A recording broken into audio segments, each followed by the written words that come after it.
You are about to opt in to Monerotopia, a show for the Monero community where all are welcome to join. From noob to maxi, no matter what bags you hold. Just sit back and relax to the sweet sounds of Monero's latest progress. Or if you're feeling inspired, join us on stage. Remember, the only thing that can stop Monero is a false belief that it can be stopped. And if you want to win the revolution faster, we recommend you remove your XMR from all custodial exchanges immediately. Warning, voting accidents are common around here. Don't forget to properly secure your private keys. Monerotopia starts now. Hello, we made it alive.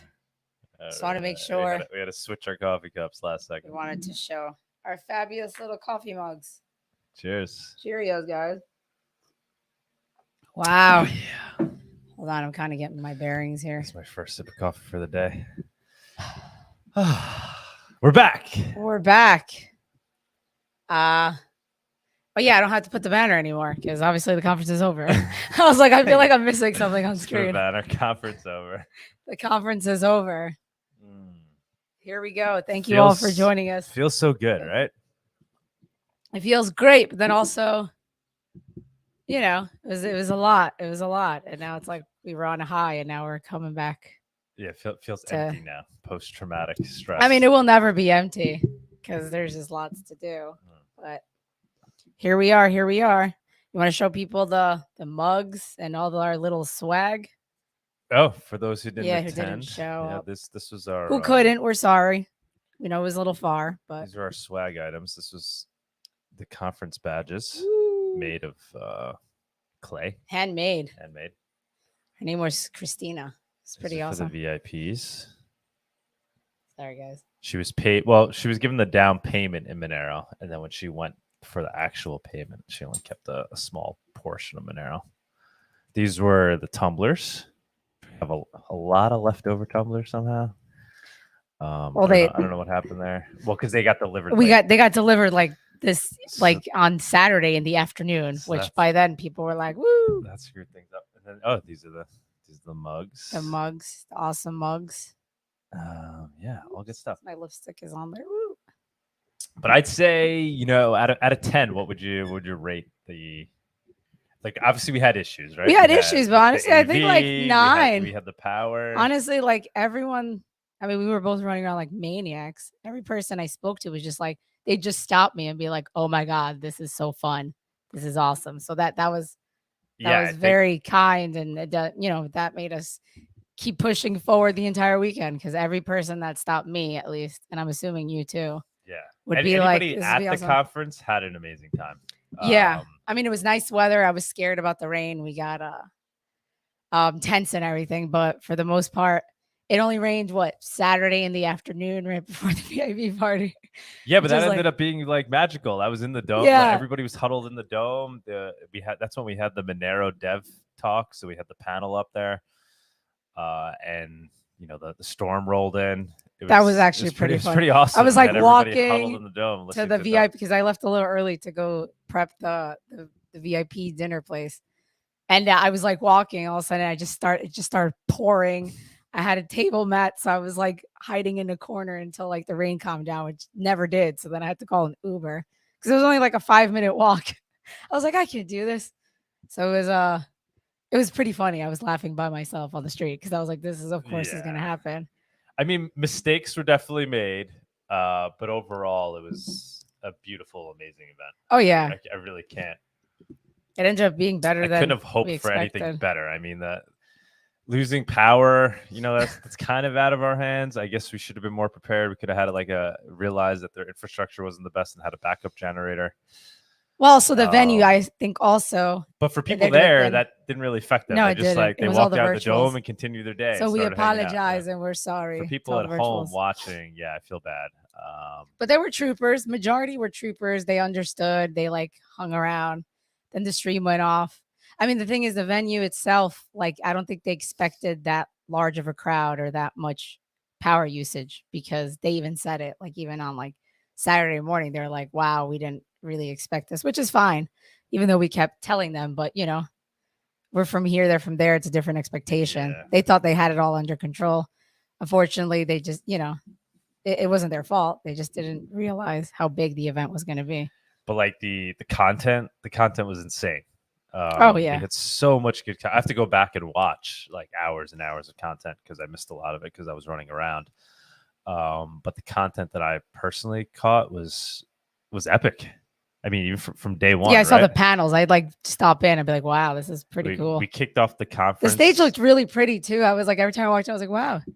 The banner in the background. Thank you, Cake. Yeah, it was beautiful. We kicked off the conference with Andre from Zano, and I thought that was an historic Q&A session, right? I mean, like that would just really set the stage for the whole weekend. And yeah, just not so. Oh, and having all the privacy tech projects involved. There was, I mean, we literally watched the different tech project teams coordinate and communicate and get together and debate. At one point, I don't know if you were there when Giannic gave his. I was in and out, but I wanted to. I really want. I will listen to that talk because Giannic gave a talk. It was a great talk on Monero, but then at the end of it, he kind of compared. He had a matrix where he compared all the different privacy tech projects, which led to some controversy in how he filled out that matrix, and I think there were some mistakes on it.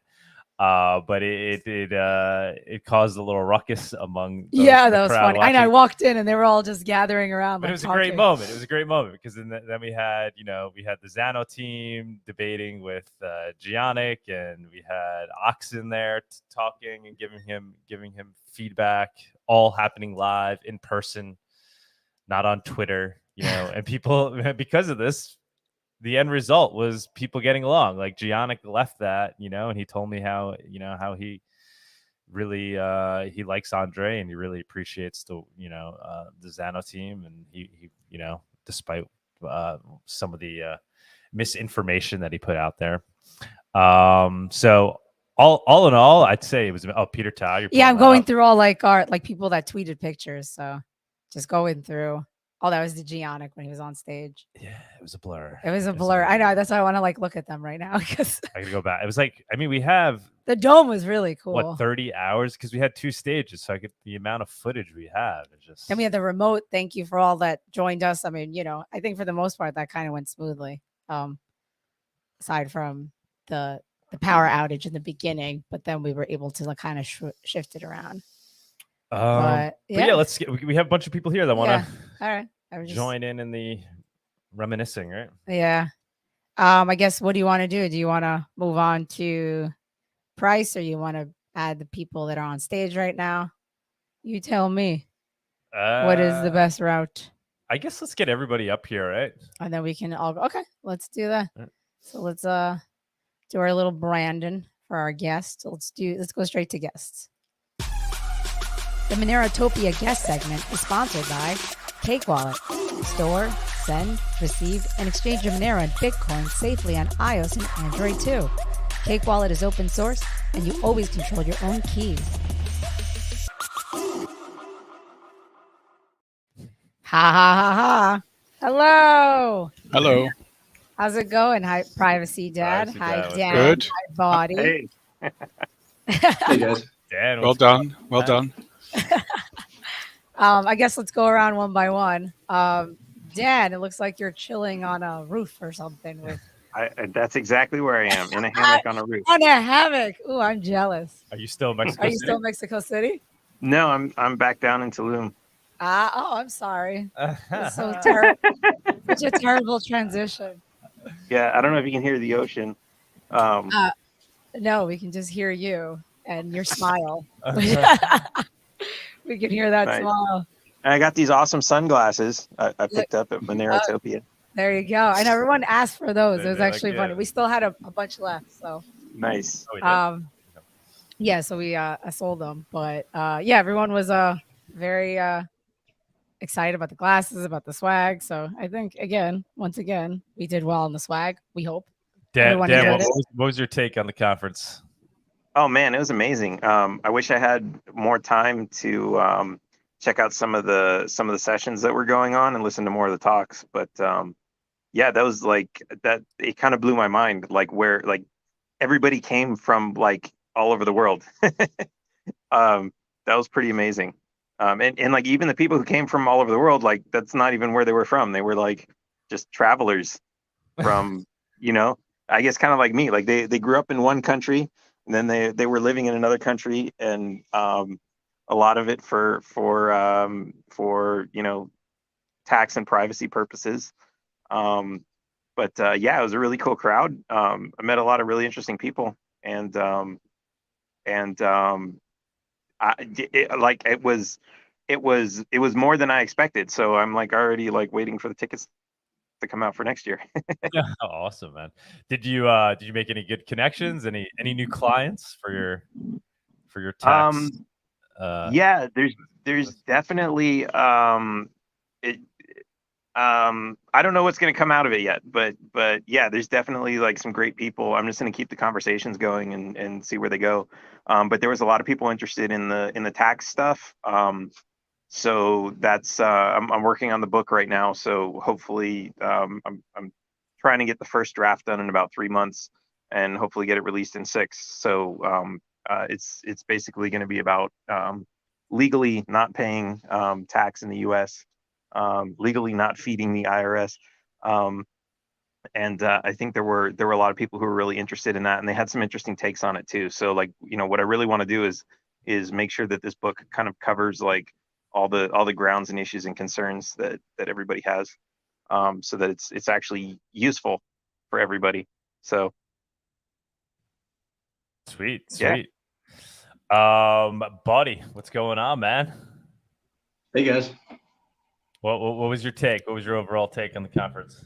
It was amazing. Sweet. Good to hear.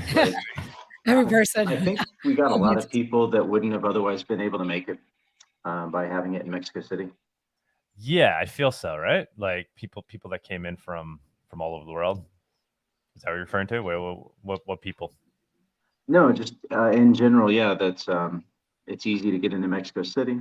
Mexico is open like through all of COVID. They're a very welcoming company. Company.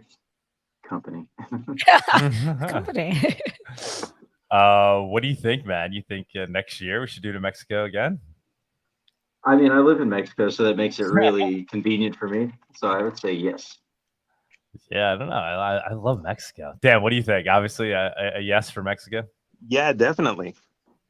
But I think that's a really good point, because I mean, like I have relatives here, like family who are Mexican nationals, and for them to come to the U.S. to visit us, it's a pain in the ass. So like I totally get that. Like there's visa requirements, and you have to like just like we kind of take this for granted when we grow up in the US, but like to travel abroad, we're like totally privileged. But to come into the United States, like even as like a visitor, like you have to show bank statements, you have to show you have money, in your home country, and a reason to return, and like all this other stuff. It's insane. Yeah, I think there's a lot of people that wouldn't have been there if we did it in Miami again. That came in from various countries that just wouldn't want to deal with the hassle of coming into the U.S., which is unfortunate. Privacy Dad, what's going on, man? You were actually watching from home, and you did a great job on that. What was your take on the conference? It was a really good experience actually in the on the remote stage. Really smooth after the the first hiccups, but pretty smooth. Wow. Well, after Saturday morning, yeah. But no, it was great. It felt special to just be able to have direct access to the speakers in a way that maybe on the live stage would be a bit more difficult.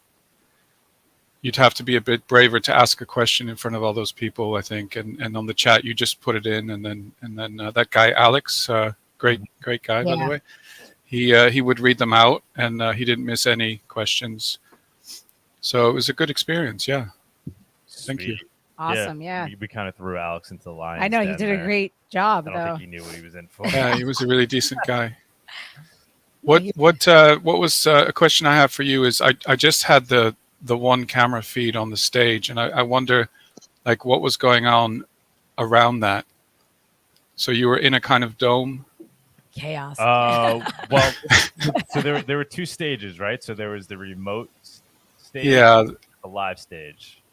yeah. Those chairs, no one was at the remote stage in person. Most people, like a lot of people, didn't even know it was taking place because it was upstairs in a Okay. loft area, and then so downstairs is where all the action was happening outside. That's where we had Oh yeah.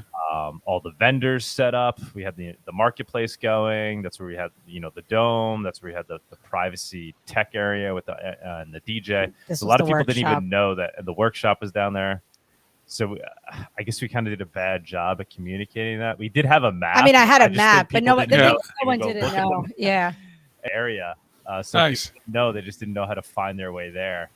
And what were the workshops signs. about? Oh, sorry.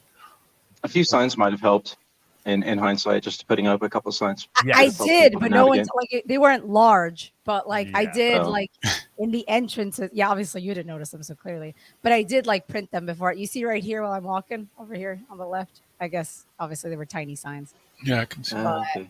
Yeah, and I then missed this was it. the privacy Yeah, area. tiny little sign. I had signs. It was better than nothing.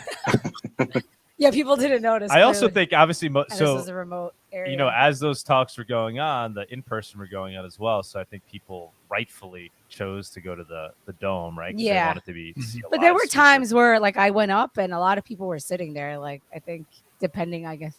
Yeah, yeah. there was a couple of big talks that people came Yeah. that people recognized and they came over to watch. Like I think Rucknium got a pretty decent Yeah, audience. 'cause Sarang. People wanted I to think see him talk. Sarang. Sarang. I think like Um, everyone for the most part. It was just like, yeah, people remembering it was up there because there was just so much going on with the bazaar, talking to people as you're walking around, the live talks.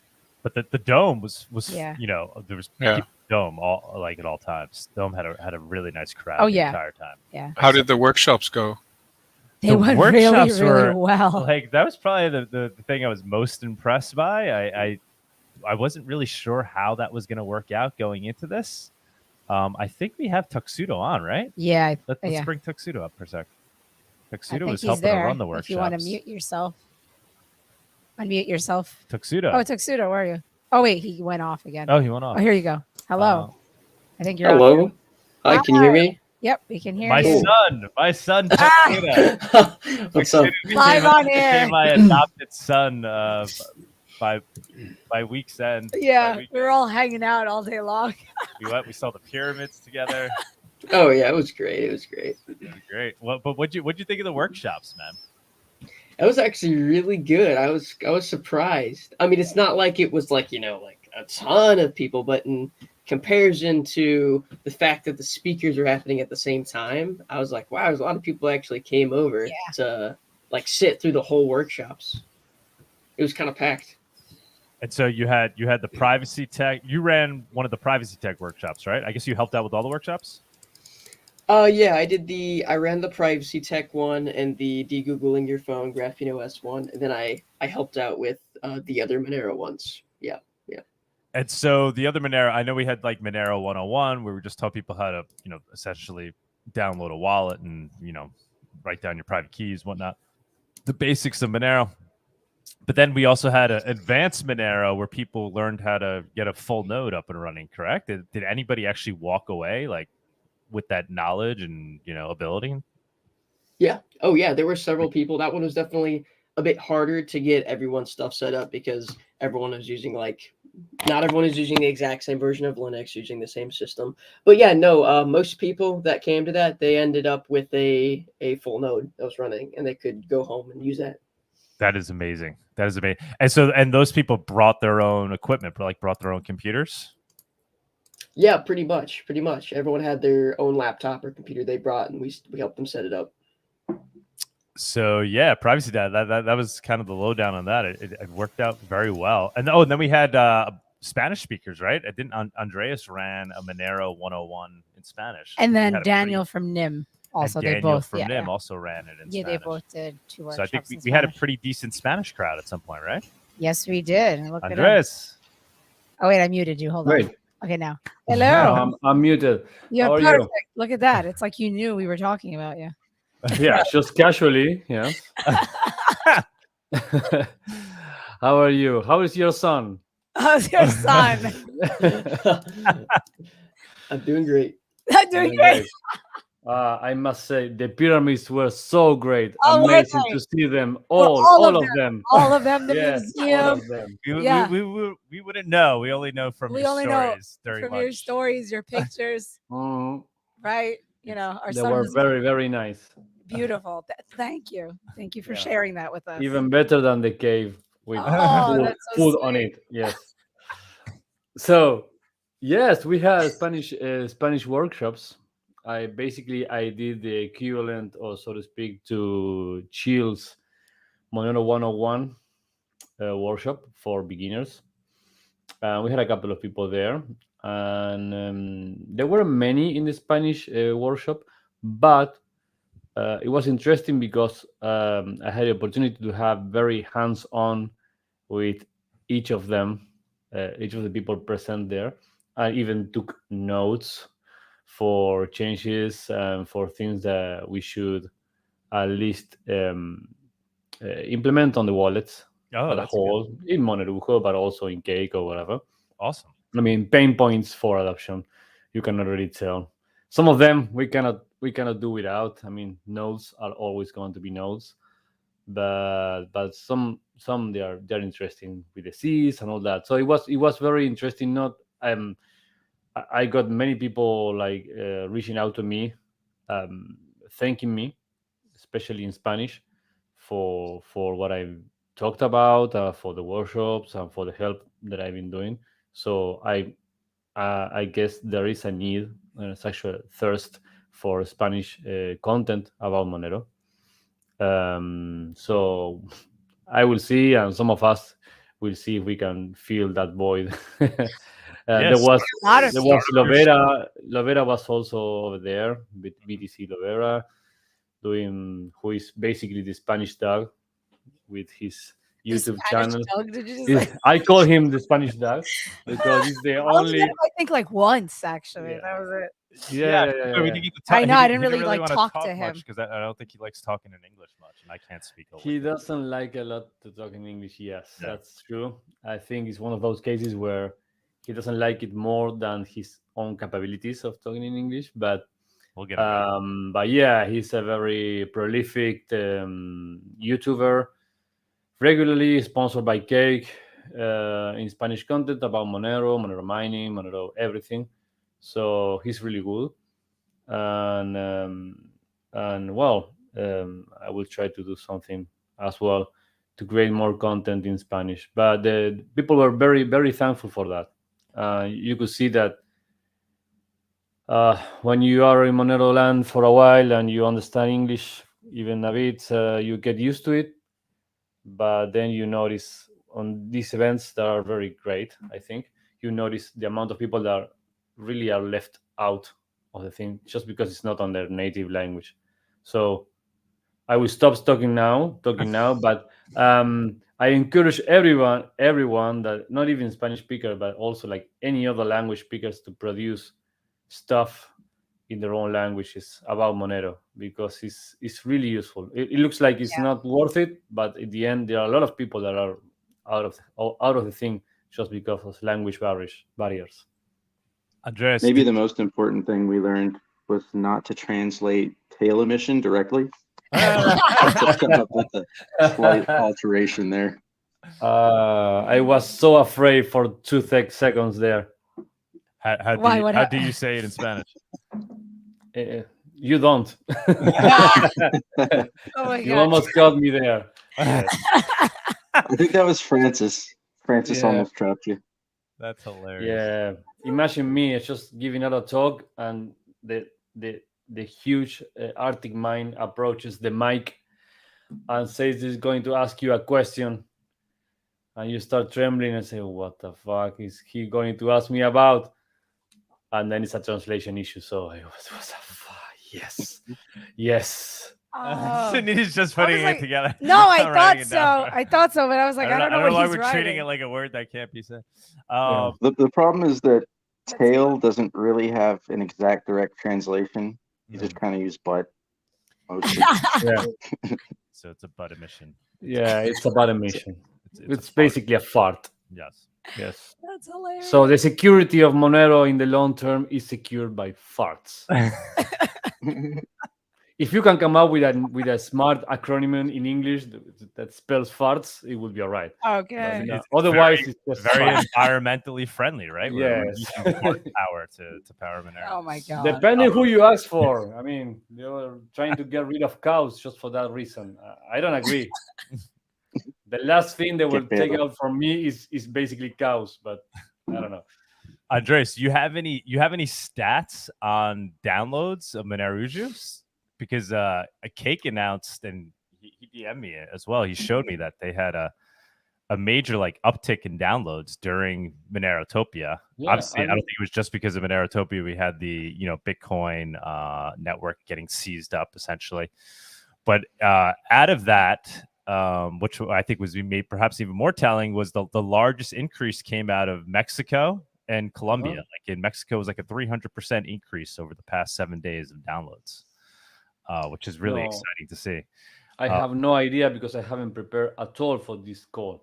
You're busy looking at your pictures. And, Actually, 5 minutes ago, I was just making mashed potatoes. So, but I can say this. No, forget about it. He's trying to I'm sure we had a lot of more downloads. Yeah, look it up. I'm curious because that was. But I don't do as much as a good job as you do. So probably Cake did better. Maybe. I'm curious if it affected you guys too. Yeah, I will check. I can check. And yeah, like for you to be clear, like Andres didn't just do the workshop. He also gave a talk, and it was funny because when you were about to go up, like we had this conversation. You gave it this look. You had this like fear in your face, like this is gonna be horrible. It's just gonna be me on stage. Nobody's gonna be in the room because I'm gonna be speaking Spanish. And it ended up being quite the opposite. And like people just kind of came from out of nowhere that were native Spanish speakers and filled the room. It was fantastic. The room was always packed. Yeah. But I'm saying we were very concerned that when he went up, like, because I had to ask because it looked like it was a tricky moment because it was Saturday morning and we had a lot of like technical issues at the same time. So the previous talk. Who spoke before you? It was. It was Luke. Yeah. It was some people told me that it's the fake Anhdres because we look kind of similar. Oh my god. So we all have like doppelgangers, everywhere. It's like, are you going next to that guy? I said yes. Oh, you're like the Spanish version. So you are speaking in Spanish, so people can tell you apart. Yeah, yes, I know. I noticed. People believe they are very funny when they're on a conference and having drinks. This is true. And most of them are. So it got me really scared because the previous conference, the previous talk was in English, and they had issues towards the end. And some people were like, "Should we stay? Should we go? Is the talks are going to like just cut for a while there?" And it was my turn. And everybody that I could see looked like the same people that were on the English talk. So I assume they are there to listen to English content. So the moment that I say hola instead of hello, everybody was just leave the room, and come back in an hour. So I asked you because I was worried, like, man, this is going to be like a hit for your conference. We came from the technical issues, and then people leave because in Spanish, and then you have to rally them up together again. Like, no, I promise you, the next talk is in English. Please come back to the stage. But surprisingly, like I were interested. Yeah, I had to just do the whole classroom thing. Everybody raised their hand who speaks to at least understand Spanish. Most of them did. A lot. Oh, nice. Yeah. Okay, good. So there you go. It's a success. I think it'll become a great resource now too. We got to get it out there to the Spanish community. People can watch your presentation. That's what you said. It's like it's a resource, and I agree. It's nice to have more resources so people can link to them afterwards for eternity. And I also, what I've been working on is I have my notes for the talk. Of course, it's not the same as the talk. Some people change. Some things change when you had to say it in public. but it kind of roughly is the same.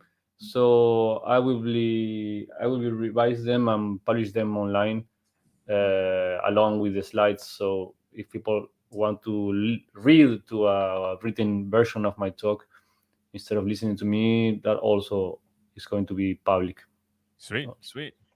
somewhere.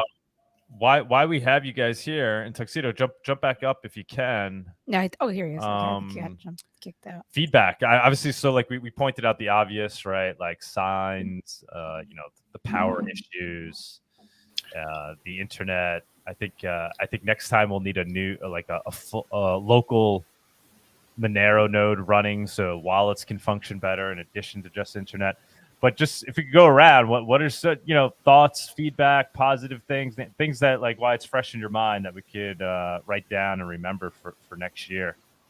Andres, you want to go first? Anything that comes to mind? Yeah. I have something that could be improved. And again, I had a sense of that just as an attendant to the conference. But then when I did the Spanish workshop, it was super clear to me that perhaps we should have, in this kind of conference, I'm trying to mix like regular people that are not already Monero with people that are already Monero, especially, for example, for the vendors and all. It wasn't enough just have a call before and talk through them, like how to set up a wallet.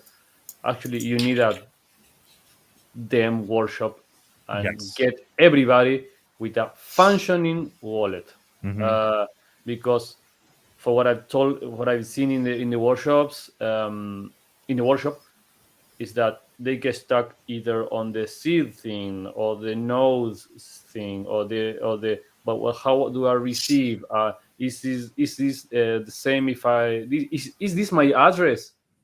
No, this is not your ad. It's just your seed. Okay. So what is it that I have to give to people? And then we have the whole QR code error on iOS. But even that would have been solved by the moment of the conference if we had like just the previous day, like an actual workshop. Yes, just everybody gathered together on one room. Everybody bring out their phones, and you leave this room with a receiving wallet. At least a receiving wallet. That will help a lot, because then when you go to the vendors, half of them took Monero, some of them don't, some of them do, but just the people with the phone is not just here right now, come back later. And you can tell that it's mostly education that they're lacking. It's not like they don't want to or something like that. It's something really new to them, and they are not used to the confirmation times, for example. So this is normal. They see the money. This is Monero issues, right? It's not your fault, but it's like they see the money coming in, but it's not unlocked. So they freak out. They don't see the balance unlocked. So they say, okay, yeah, it looks like it came through, but it's not mine yet. So just one workshop before that, and the whole experience for everybody else over there will be much seamless.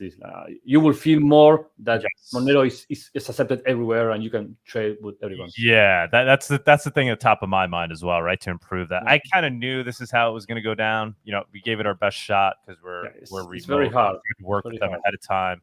My hope was that the Monero community would kind of like take over that day and try to onboard people, which they did. A lot of people did do that. We got a lot of helpers, I was too distracted to focus on. I mean, that's like a you needed someone dedicated to that. Mission, sure. To do that. But we did. I mean, we did a decent. We got like two weed vendors that were accepting it all day. The earrings. The earrings person, the person selling mezcal drinks, the person selling the tacos. The torta things. Which we didn't realize it was all vegetarian until 2 days into the conference. That was hilarious. Yes. Like what? Oh, like that's vegetarian. Like I was very skeptical. Yes. Yes. Vegan. A couple of vegan chorizo. Yeah, vegan chorizo, and she's like vegan chorizo. What the fuck? Like I either bought, vegan or chorizo. Yeah, I bought most of them out at the end, so I don't even know. It was a pretty nice way to obtain some Monero with pesos at the end, but I don't even know how much. Right? It was. I don't know. It was pretty significant. There was was pretty significant. But yeah, definitely agree with that. I also think too, if we do it, obviously, if we did it in the same venue next year and we did it with Jimena, who runs that marketplace, she really gets it now. And so she would have time to maybe even just curate the marketplace in a way where only vendors that are willing to accept Monero are the ones that even participate, right? So maybe she'd be able to help us curate. Oh yeah, in she definitely was very interested. I mean, open to it. Even if we do it elsewhere in Mexico, she could probably just run the vending for us. Yeah. I don't know how the arrangement went with her, but maybe it's difficult to get everybody at the same place one day if they are not going to sell anything in that particular day. Maybe they are just busy every day. But imagine just, I don't know, Friday was the first day. You have to come by on Friday morning for 4-hour workshop. If you don't do that, you cannot sell during the conference or something like that. I mean, so like, because they were only Saturday and Sunday, so it was like difficult because we were running around. Saturday, Saturday all morning, setting they're up. like there. Yeah, they're all setting. They were aware of it, so it wasn't like that bad. Because like it's not like, oh, we showed up Saturday and we were like, hey, can you download the thing? We like told them a week before, or she did, Jimena did, and she spoke to a few of them. But yeah, people have their lives and they're busy, and you just have to dedicate. So that would be useful. And then we did have wallet issues, right? It was it was well, the internet. It was the internet, but it was also, I think we just had issues with the nodes. I mean, if we had our own local node running there that everybody can use, I think that would help, right? I mean, you guys tell me, you're more technical, but that will help a lot but again, well, in Cake I think it's kind of similar, the way that you have to customize your node. But if we had issues just with addresses and very basic stuff like that, you have to tell people how to configure their own private node. The custom node, what I mean. So, it will be afterwards, it will be easier and faster, but at the beginning it will be very confusing. And then you can just select it. Yeah, you have to select it, but people will try to use that after the conference as well. I mean, so you have to teach them how to change the node that they are using. Yeah, which is not intuitive for most people. It would be, but like I think that would need to be required for next year, to be honest, because there were some points where I literally could not sync my wallet, and I was trying to pay for something. I was like, what is going on? It was just the internet there was bad, and then the cellular data was also really bad. An issue, that was an issue. So we had like a local one that was already like pretty much synced, and it just had to sync a little bit over time, I think. And then we could just, everyone else could just sync locally to that and scan locally. That would be a lot faster, I think. But yeah, it would be a little bit hard because you have to help everyone set up. Oh, how do you connect to this one? And then it's pretty straightforward in Cakewallet.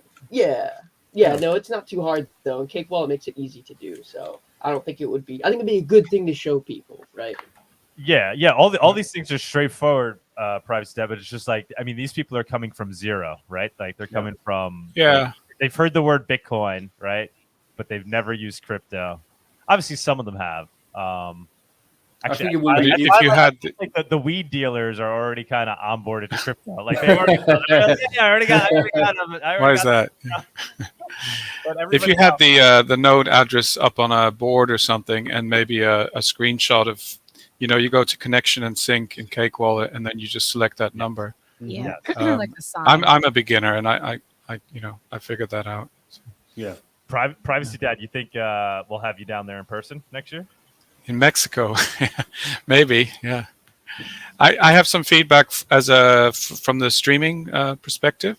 Go for it. So I often had both at the same time, and I would jump around between the live stage and the remote stage. And I was thinking because I'm not that interested in the very high tech stuff, the math, the ones with the math formulas and things.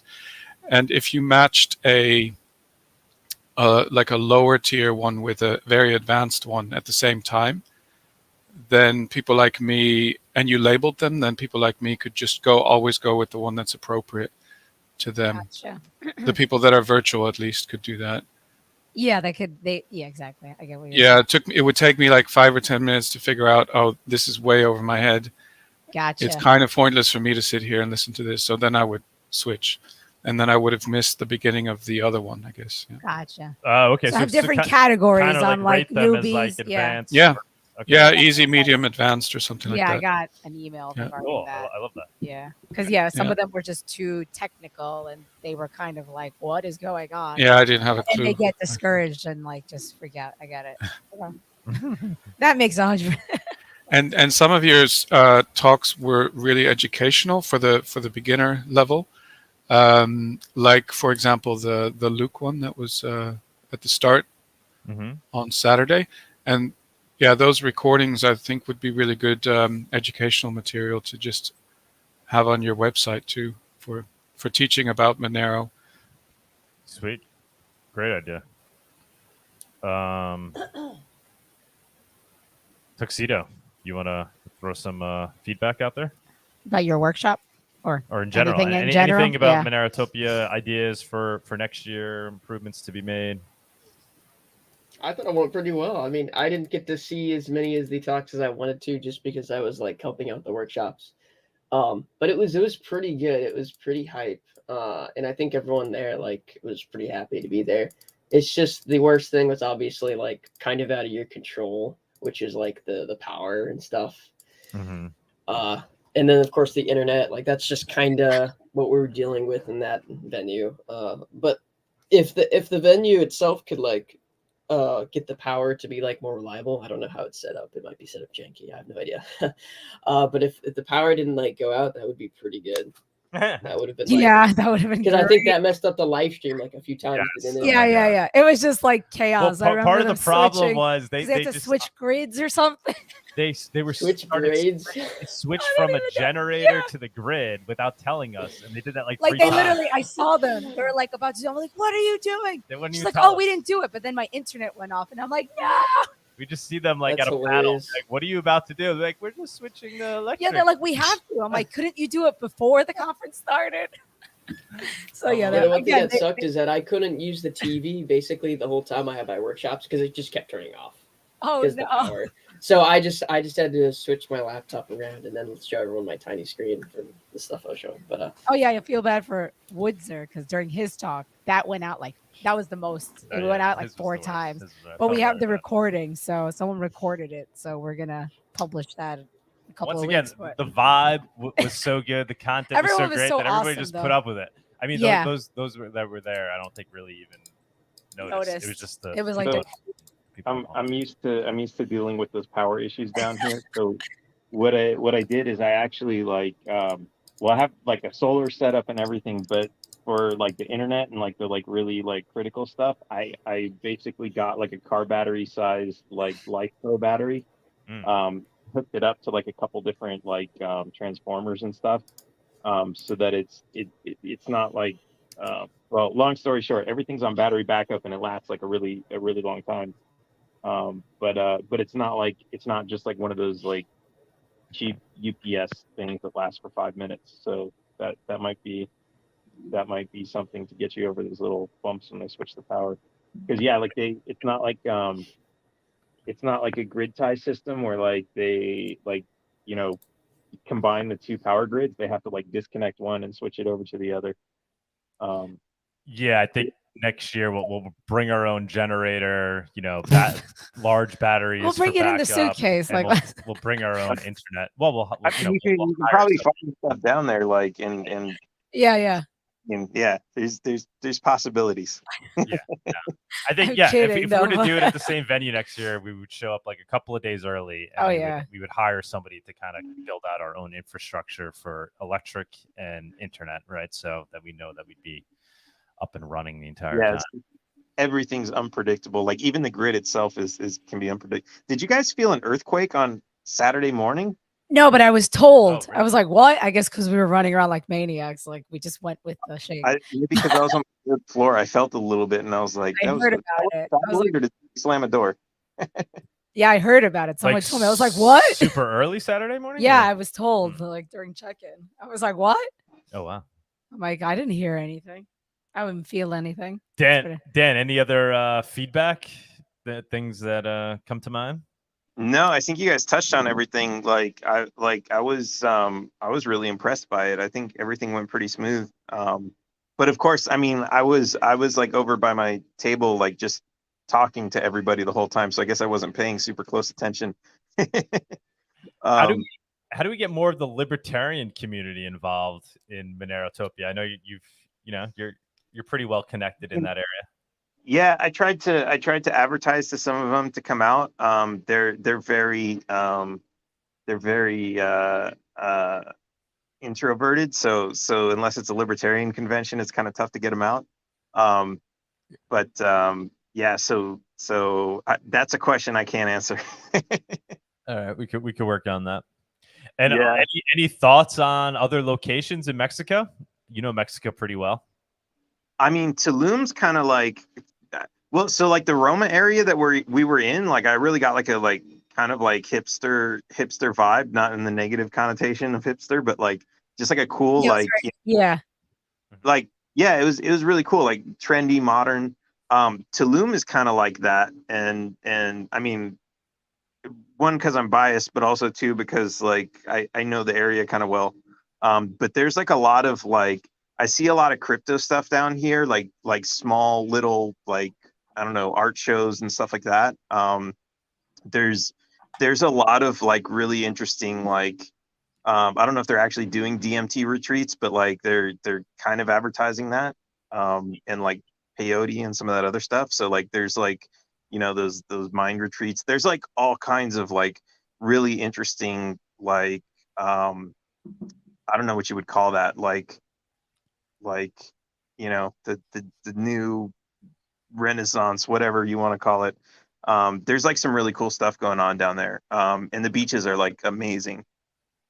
So you might want to look into that, and I can definitely like, I mean, hey, if you guys want to come down here, And how long is it stay there? for a while. We'll take a look around and everything else. It's really an awesome place. Yeah, I'm sure. The beaches. Come down, is do like, some research. Yeah. Exactly. I always want to go to Tulum. Yeah, that's a good point. Mexico City is just so convenient. People fly in, but Tulum's not too bad, right? I guess people... Yeah, someone wrote need a place that like with an international airport, but I guess it's like easy peasy. Well, I guess you land in Mexico City, you transfer, or you go to Cancun. Or you go to Yeah. Cancun is Alright. like the big, like I think it's like the biggest airport on the Western Hemisphere right now. Like they keep setting like records, the amount of people that go through that airport. It's really insane. But from there, like you can hop right out of the airport and take a bus for like $10-15, and it'll take you right down to Tulum. And how long is the drive? Sweet. Like probably like 40 minutes. Maybe about 2 hours on the bus. Okay, yeah. Oh, okay. Yeah, it's not terrible, and the buses are really nice. Like they have like they're really comfortable chairs, air conditioning. They have like TVs with movies going and everything. So it's really awesome. Cool. Sweet. So we have Sowle just jumped Yeah. up. I just added him. I muted you because I think. Do you have headphones, Sowle? Sowle. Because I think I could hear us. Everybody else. Sorry, guys. Yeah, I think I have like your video channel on the but I think now it's fine. Okay. Is it fine now? Yeah. Because I was how's it hearing going, us. How's it going? Hi. Thank you for jumping on. Yeah, thank you. And I would like to thank you for a really nice event, because it was really fun for the whole team. We are so excited to be there and to meet all people that we have. So for us, it was like for me, it was first on stage experience to give a talk about some math stuff that like I previously had done with Koi like maybe approximately 2 years ago, and to meet in person with a lot of people, it was so fun and so interesting. Thank you so much. Awesome. Thank Yeah, you. was that the first time you met Ko in person? Yeah, Oh, exactly. wow. Okay. Yeah, That's because awesome. all the work we did, it was like in emails and like remotely interacting with each other. Did the Zano team walk away with any kind of like new ideas, connections, things that may come from Yeah, surely, because we also connected to several other projects, especially with Fero guys, and we had a really nice talk with Ruben. So I suppose that we will be developing in like kind of interaction with the project that are interested in developing confidential assets, like in some directions. So we have a nice talk, remote talk from Dr. Sarang on remote stage that was on Lelanto spots that covering the confidential assets topic. So we are very excited that we had an opportunity to talk in person with people about this topic. That was really fun. Fantastic, man. And I guess you guys all left. You guys have all now abandoned Xano, and now you're full-time on Monero. Is that correct? And also, I would like to thank you for the Q&A session. That was amazing. Yeah, because it was really amazing for us.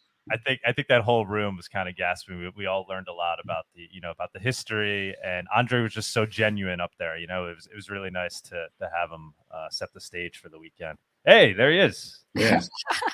You're muted. You have to unmute yourself. I muted you. Hey, there he is. You're muted. Yeah. Jeez. Let's see. I know. That's why I mute them. Yeah. All right. Now you can unmute yourself. Now. Hold on, Andre. Hi, guys. Can you hear me? There you go. Hi, everyone. Hello. Hey. Yeah, I just wanted to say thank you, everyone, and you guys that you created such a great event. I really like it, and for me as well as for Val, it was the first experience being public speaking on the stage, even though it was like relatively small event, but it was, for me, it was quite stressful, and Douglas gave a lot of support for me, so it make it quite easier to overcome the stress.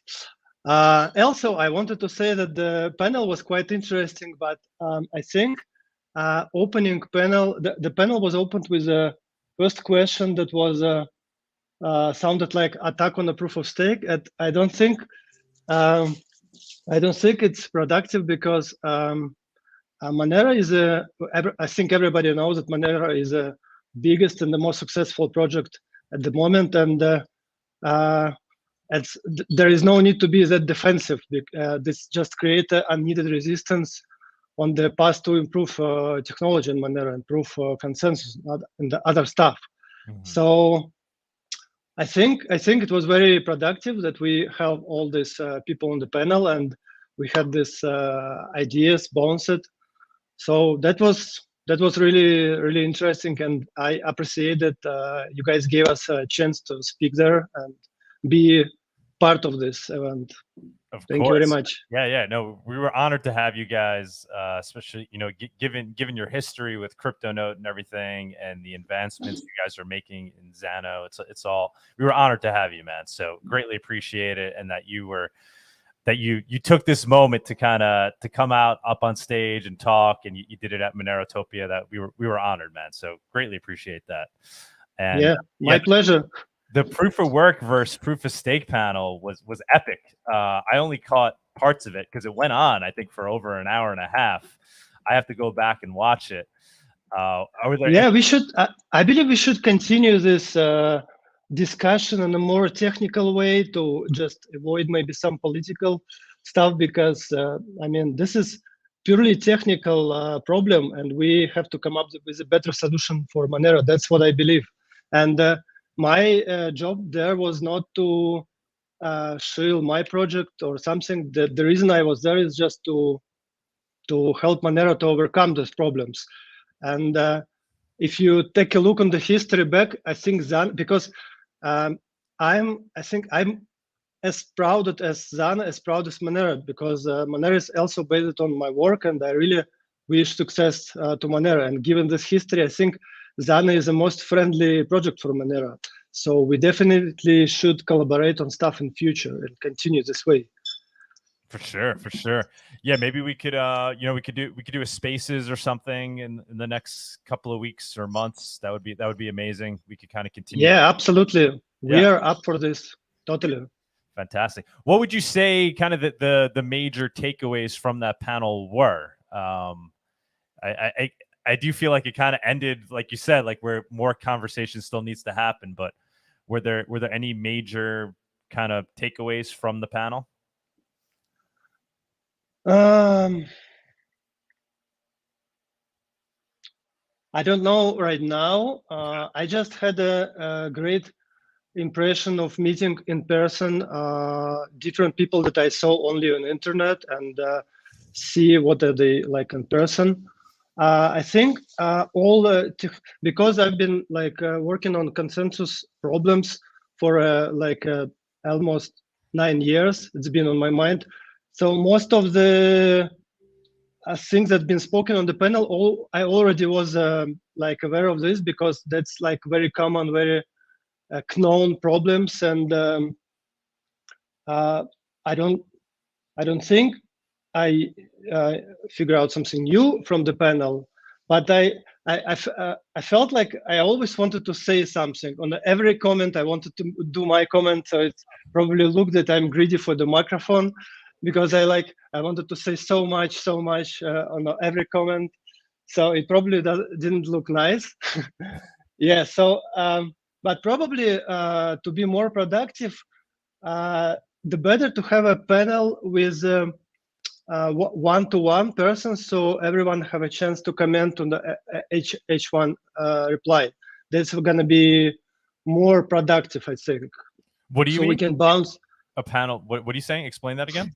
I mean that if we decide to continue this conversation and discussion about proof of work against proof of stake, and first of all, I would not position this as proof of work against proof of stake. This should be positioned as the best solution for consensus, because even we in Zana, if I'm a more proof of stake advocate, we use Hybrid, which use also proof of work and proof of stake. So this is not one against each other. It's just searching for the best solution to secure transaction history. That's what it's about, and it's maybe it's better to make it not as opposing each other, but as a discussion for bouncing different ideas against how to overcome different attack vectors on consensus. And I believe this type of conversation would be very, very productive for everyone who is involved in this, because what we had on the panels, on the panel back there, everyone became very defensive, and I believe for no reason, because as I said before, Monero people don't need to be like this. You don't need to prove anyone anything. You're already the biggest and successful project. So we need to make it more technical, more focused on solving problems other than fighting each other and proving that whatever we use in our project is better than yours. I think it's create unneeded resistance for many projects, that people are getting very tribal, very defensive for whatever technologies they use. They try to protect it, and it's just unreasonable. If you haven't seen it yet, you should take a look at Seth's for Privacy's talk about that. It was on the remote stage. He talked about the importance of being open and building bridges, and that was becoming a problem in the community. Yeah, absolutely. He was really clear. Yeah. Yeah, I mean, I like to echo what Anhdres said. The whole point of Monerotopia, right, was to push us in this direction. I didn't go back and watch Seth's talk, but I think he probably did a very good job at expressing that. But that was really one of the the goals of Monerotopia, and obviously I think we did a good job with that, right? I think we pushed the envelope forward on that, and we'll continue to do that. Just the fact that you guys are here right now after the case, right, and we're all making progress, and that was that's I think for most people in Monero, that's something that really turned them off about Bitcoin, right? Was that extreme maxi behavior where they weren't willing to have conversations about the different design decisions that projects were taking. Instead, it was just everything's a shitcoin except Bitcoin, as opposed to looking at it from the standpoint of a technologist. No, yeah. Well, Yeah, I was just a little comment. I was pretty sure that this panel will be ended with comments like something like, you're a too small project. We are just bigger than we are more secured. Every conversation about that ended up like that we are just bigger project. And that's just not fair. Okay. But I think that one of the tricky things to get in a conference is for this kind of discussions is that everybody knows they are on record and they are public, and kind of afraid that whatever they say they will be used against them afterwards. So you have like an incentive to be less permissive to the other point of view, if you know what I mean. So Seth, I think Seth does a great job about that, and he gets flagged all the time on Twitter or whatever, just for keeping an open mind or just for tending breaches and all that. So I think live on a stage with live public and being broadcast is very difficult to have like that civil conversation where a Monero developer is going to say, yeah, there are some merits to proof of stake that we should evaluate, and otherwise, right? So it's like tricky. It's a very, very tricky proposition. Yeah. Why is it? But when we set out to do this, Sunit and I were like looking at each other, like, this was our goal, right? To bring everybody together, make it as open as possible, make it about the technology, make it about digital cash tech. But we were concerned, right? There was that chilling effect there. Oh yeah, we were like, we're gonna get attacked. Is the community gonna murder us for allowing these other projects to participate? So we like kind of slowly eased into pushed that initiative promoting out, all the projects, and everybody slowly went along with it. And I think the end result was a beautiful thing. But yeah, great point, man. There's definitely I think you should keep doing it, and just keep having these panels and whatever. I'm just talking to Andre here. Don't to feel so despair when it's not like a coffee talk between friends saying, yeah, you may be right, but we are keeping proof of stake for now. We are not sure, whatever. It's not going to be like that on public and on stage. At least not for most people. Most people cannot handle the side effects of that conversation. Yes. Personally, I enjoyed having other projects there more than I thought I would. That was actually one of my big feedback points, is that I really, really did enjoy the panel. And I kind of wanted to echo what Andre said. When it comes to a conversation as difficult as proof of stake versus proof of work, it might be better to have a slightly smaller panel, one-on-one or maybe two-on-two, with people that are really versed on both sides of the issue. One thing that I maybe saw a little bit of from the proof of work side was some of the things that were said communicated that they didn't really understand how proof of stake works. And I feel like if you're going to be a harsh critic against something, you really should understand it pretty well. Good point. Noting that down. So yeah, absolutely. Most of the points that Peter thought was bringing was like from 2014, and these problems that he was describing, we all have a lot of thinking about this, and there is even different solution to overcome this problem. So what we have in Zana, for example, it's not only one solution. There is different approaches, and Oxen project has a different approach, which also great. And I just felt a little bit disappointed because I was expected, like, even if I was proof of work advocate, I could bring more stronger arguments for proof of work. But for me, it was like more biased, just a tribal fighting against each other, not for finding better solution. And I wish we can have a if you guys will be up for organizing something like that, we may have something very technical, some very technical discussion, very focused on solving problems, not for like proving something to each other. I would like to to add to what Andrew said, that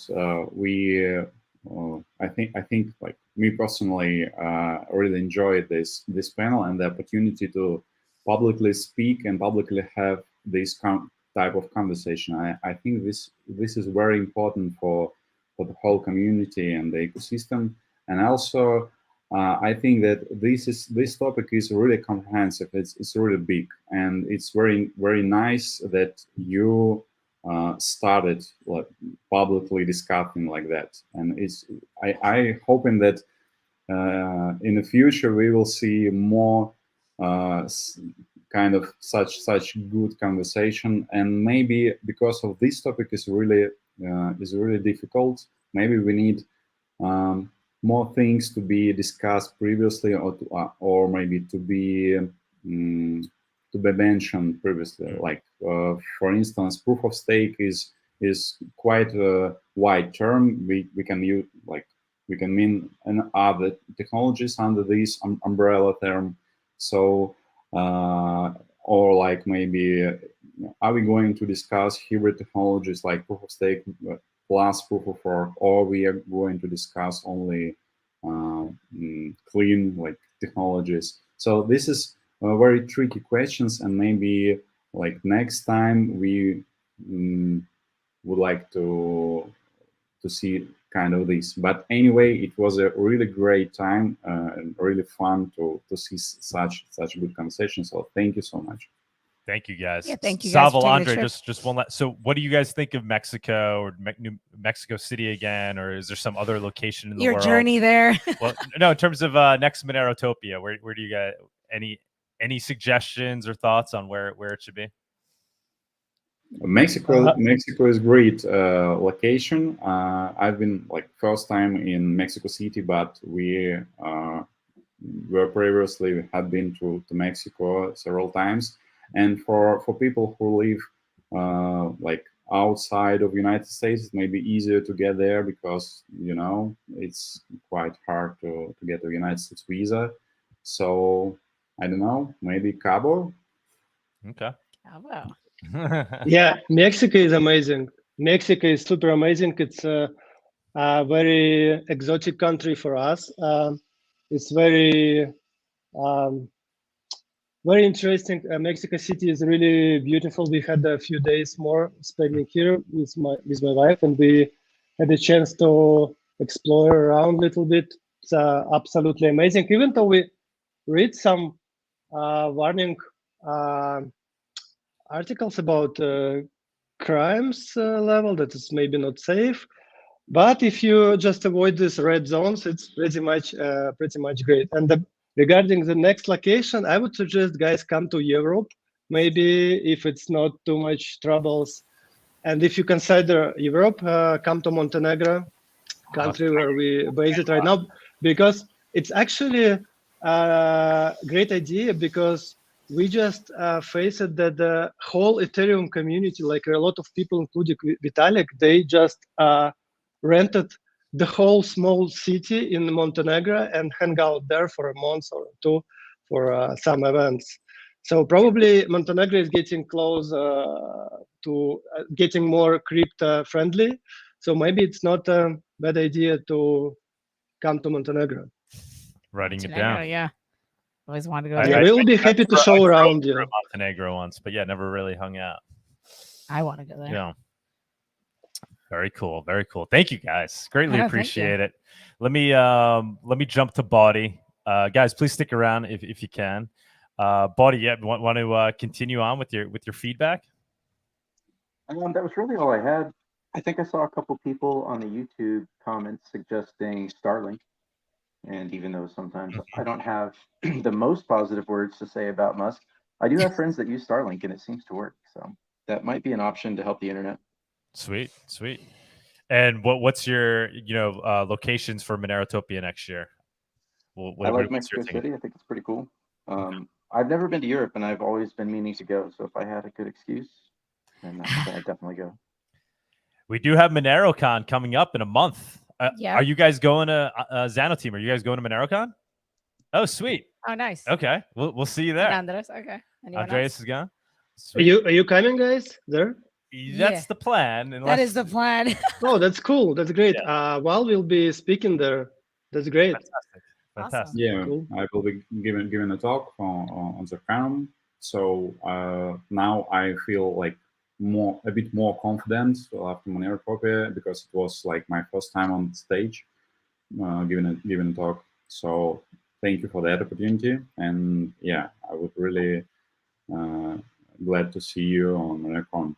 Sweet. Yeah, we'll see you. That's We'll the be plan. hanging out with In you guys Prague, in Prague. Someone asked, We'll be a little bit more relaxed since we won't be Yeah. running the conference. So we'll be able We'll to be have doing some good media. convo. Doug will just be stalking everyone. So just bear with that.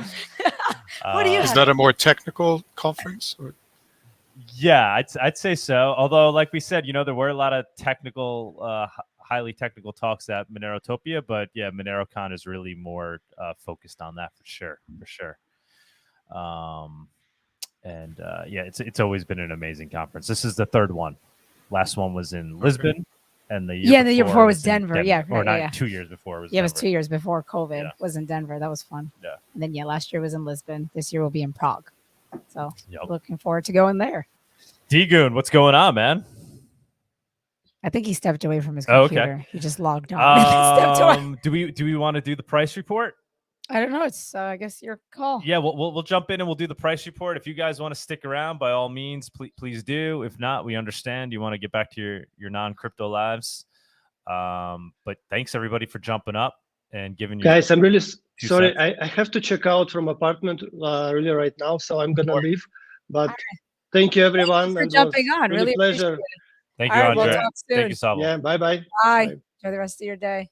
So bye, Anhdres. Take care. Enjoy the rest. Bye. See you in Prague. Bye. Yes, see you in Prague. See you in Prague, man. Bawdy, you wanna add your screens? Okay, yeah. So then thank you all. If you guys want to stick around, you're more than welcome to. This mouse is giving me problems, so bear with me. Oh, Yeah, DGoon is We'll do the price report, and then I think is DGoon going to do a yeah, little he's dev, just getting dev his report? camera ready. All right, sweet. Yep. And then we'll So do I the guess dev we'll report. just jump to the price report. Sorry, this mouse is so bad. Okay.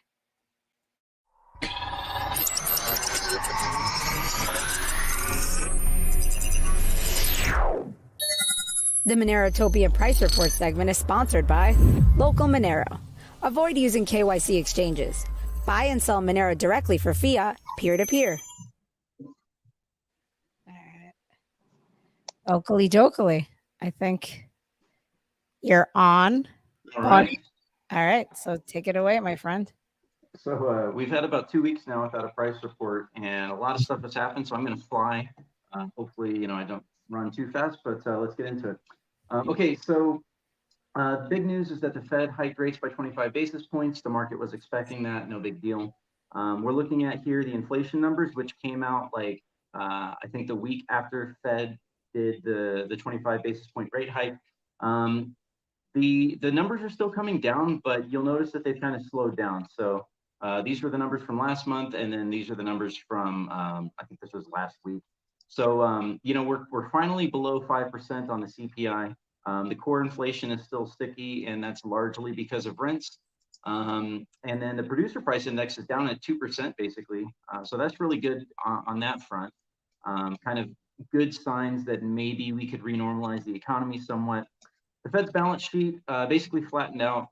Remember, we talked about the March, printing to save the system just enough so that it didn't collapse, but not so much that we have a new bull market or anything, or a crazy bull market. So as of the last numbers here from last week, basically that flattened out. So maybe this isn't quite going to come all the way back down here, which to me would be a good sign that we're not necessarily going to have some crazy major washout, because if the Fed balance sheet continues to go down and down and down, that would be kind of a bad signal for risk assets and for cryptos as well.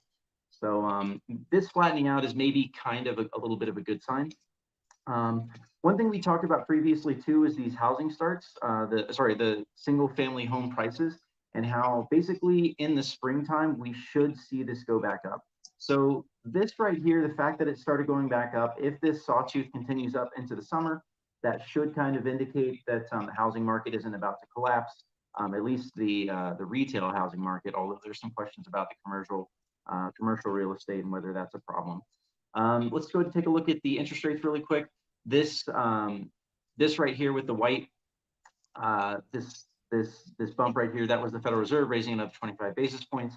The gray lines are the short-term 3 and 6 month, and then you've got all your other ones here. You can see that we're basically still pretty inverted on the yield curve. I made a little bit of kind of a fix to my overall yield curve inversion down here in pink. Basically, I had disincluded the 1 year on this, and that was because I was getting more data from like more historical data, but I really wanted to see the full yield curve inversion, which involves factoring in the 1 year. So basically, we've got pretty much still heavily inverted yield curve, more so than pretty much at any other time in the past. So that's just one thing to keep in mind. We haven't started correcting to a normalized yield curve. If this thing shoots up and the yield curve starts correcting, that has historically been associated with large market crashes, along with the Federal Reserve rapidly dropping rates. So right now it seems like steady state there. The next thing that we'll look at is the US 10-year. So the US 10-year is basically stable. It's been flat for a while now. This is good. This essentially gives us an idea of stability in the system. We're not looking at things that are terribly dire or terribly bullish either. One thing that is important that we've seen now is the US dollar index, the DXY, has broken out of kind of its local chart pattern here. So you can see back, we'll just go backwards a little bit. We'll go to the daily here. So this kind of correlated to the bottom of risk assets and obviously the top of the dollar index, and it's sort of been falling ever since. We've been talking about for the past month or so that this was still kind of a downtrend. I was really kind of hoping to hit this down here. My thinking was that that would give us a big bump in risk assets, including crypto, including Monero. That didn't really happen. We have been talking for a while about how we expected the DXY to eventually reverse and try to make another run to the upside, particularly because we see this divergence here on the Z-scores, which are a momentum indicator. So we were seeing momentum divergence to the positive side, even as the trend was still down on the representation of the dollar index value.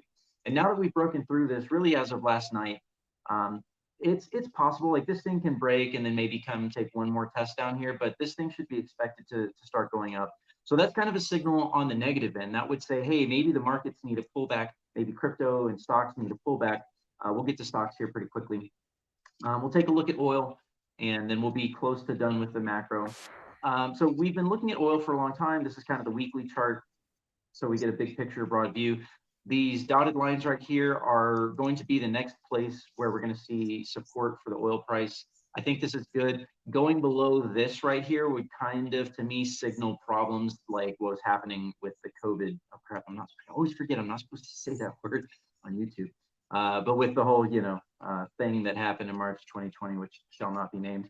So anyways, basically oil has broken down from its local structure, which to me isn't a big deal at all. Again, flat, stable is a good sign.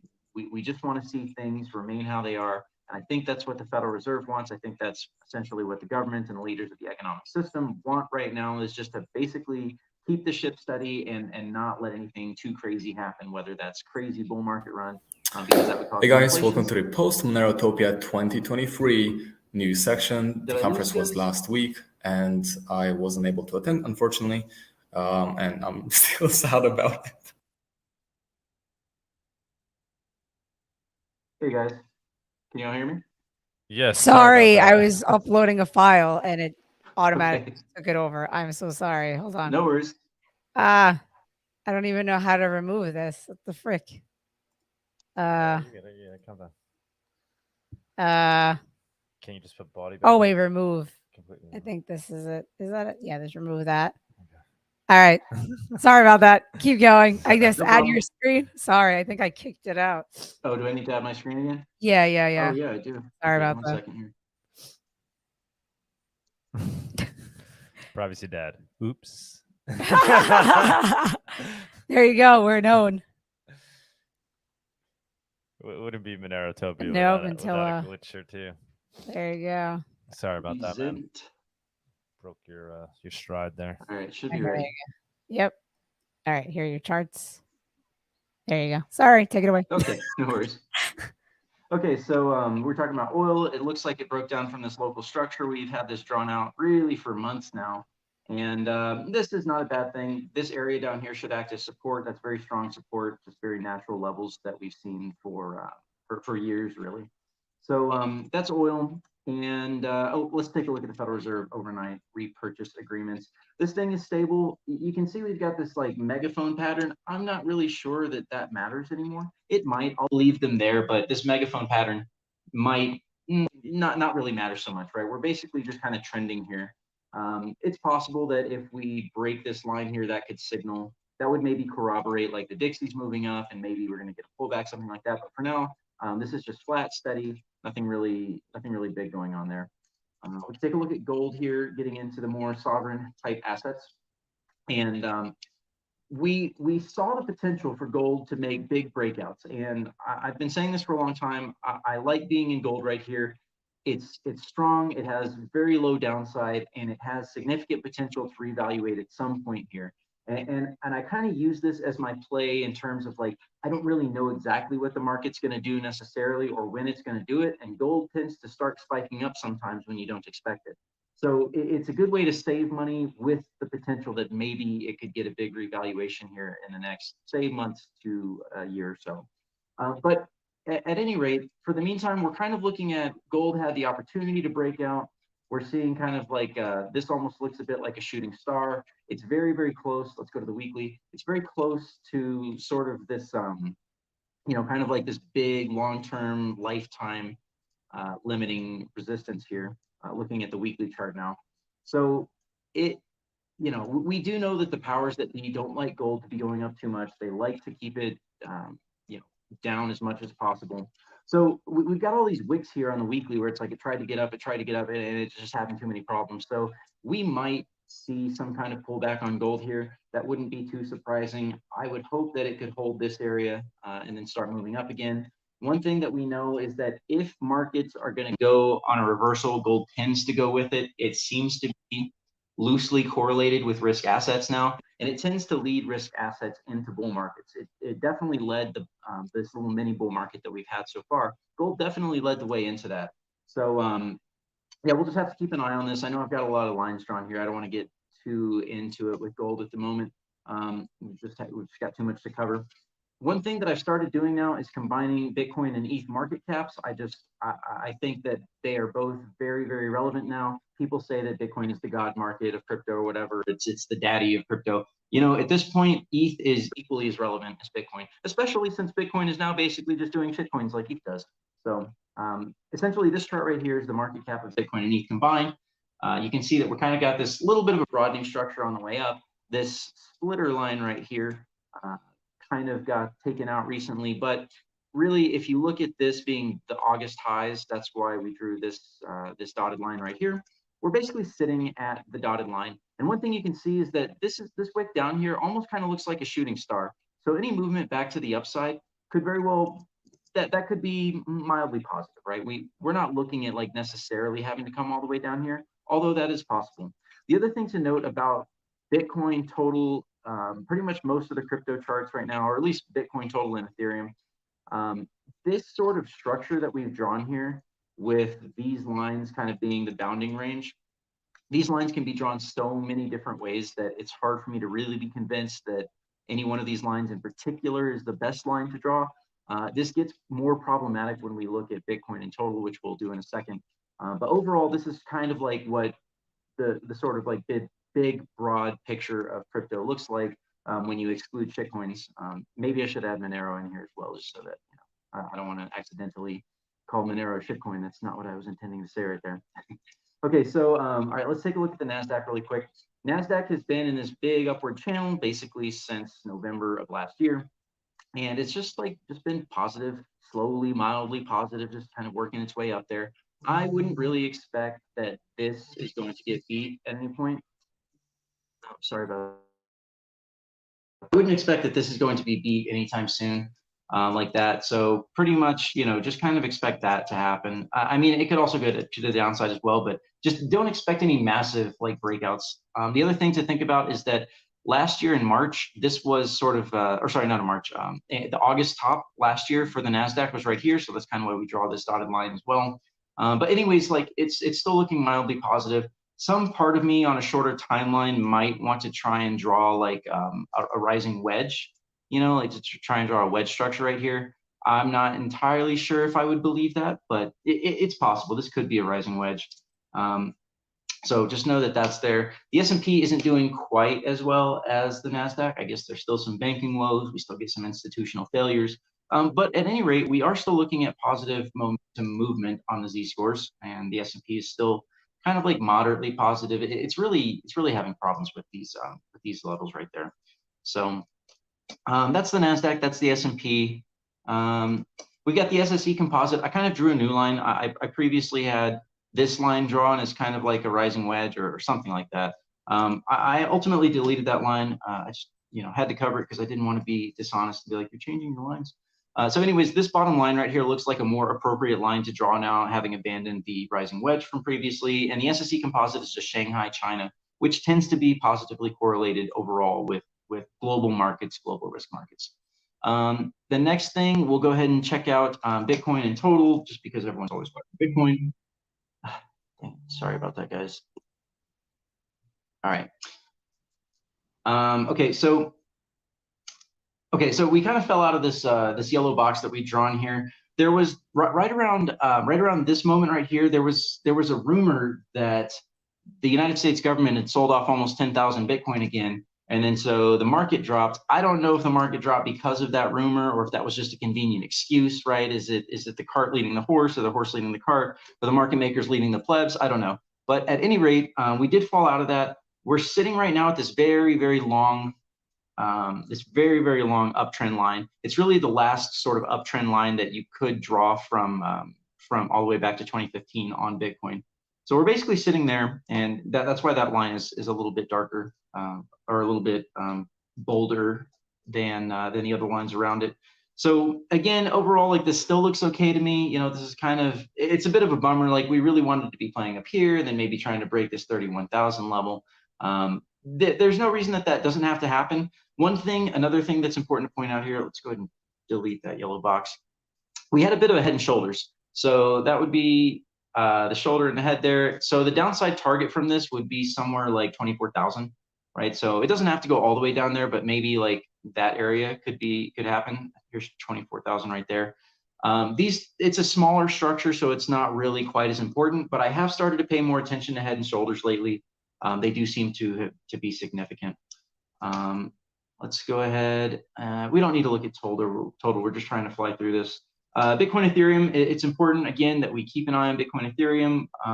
We just want to keep confirmation that a sea change is happening in crypto. And I think with all the NFTs and the BRC20s on Bitcoin, we are now seeing sort of fundamental reasons why this sea change could be happening on crypto. And ETH BTC is a significant marker of that for me. So again, just in line with understanding the fundamentals, understanding the markets that we're playing in, we are seeing continued strength on ETH BTC. It's not necessarily like immediate strength. We don't necessarily have to expect that this should break to the upside, but we are seeing positive divergence on the Z-scores, and we've been seeing this for a while. So it would be totally unsurprising for this thing to pump to the top side. It doesn't have to do it now, but overall, this chart still has a lot of, let's just call it bullish hopium baked into it. Okay, and finally, we can go to Monero. And so we had all our predictions here. I guess we were only off by 23%. Oh, I mean, that's not bad. Crypto moves hundreds of percent. So anyways, those were our calls. So we've got the weekly here. We had our final boss trend line. We basically broke it. Let's zoom into the daily now. And one thing that happened is we broke this line in a very similar way that XMR BTC broke its trend line, like its massive trend line from last year when when XMR BTC finally broke through. It was like up, down, up, down, up, down, whatever, and then finally made it through. That seems to be a similar story happening here with the Monero US dollar. So this right here, this line was the primary like final boss resistance line. And then it seemed like, I don't know, it's just like this new line here, this new capping line just magically appeared, and now we're just kind of in this channel. sort of trending down a little bit. I think that's on purpose. I don't think it's an accident that Monero breaks resistances this way. I think there's probably a lot of pressure to prevent Monero from breaking resistances. There's a lot of fighting that happens there. Probably a lot of shady stuff that we'll just never know about. We can only maybe guess and speculate on. At any rate, we are coming up eventually here in a couple months on like the very, very long-term uptrend line right here. So the one from, really from years.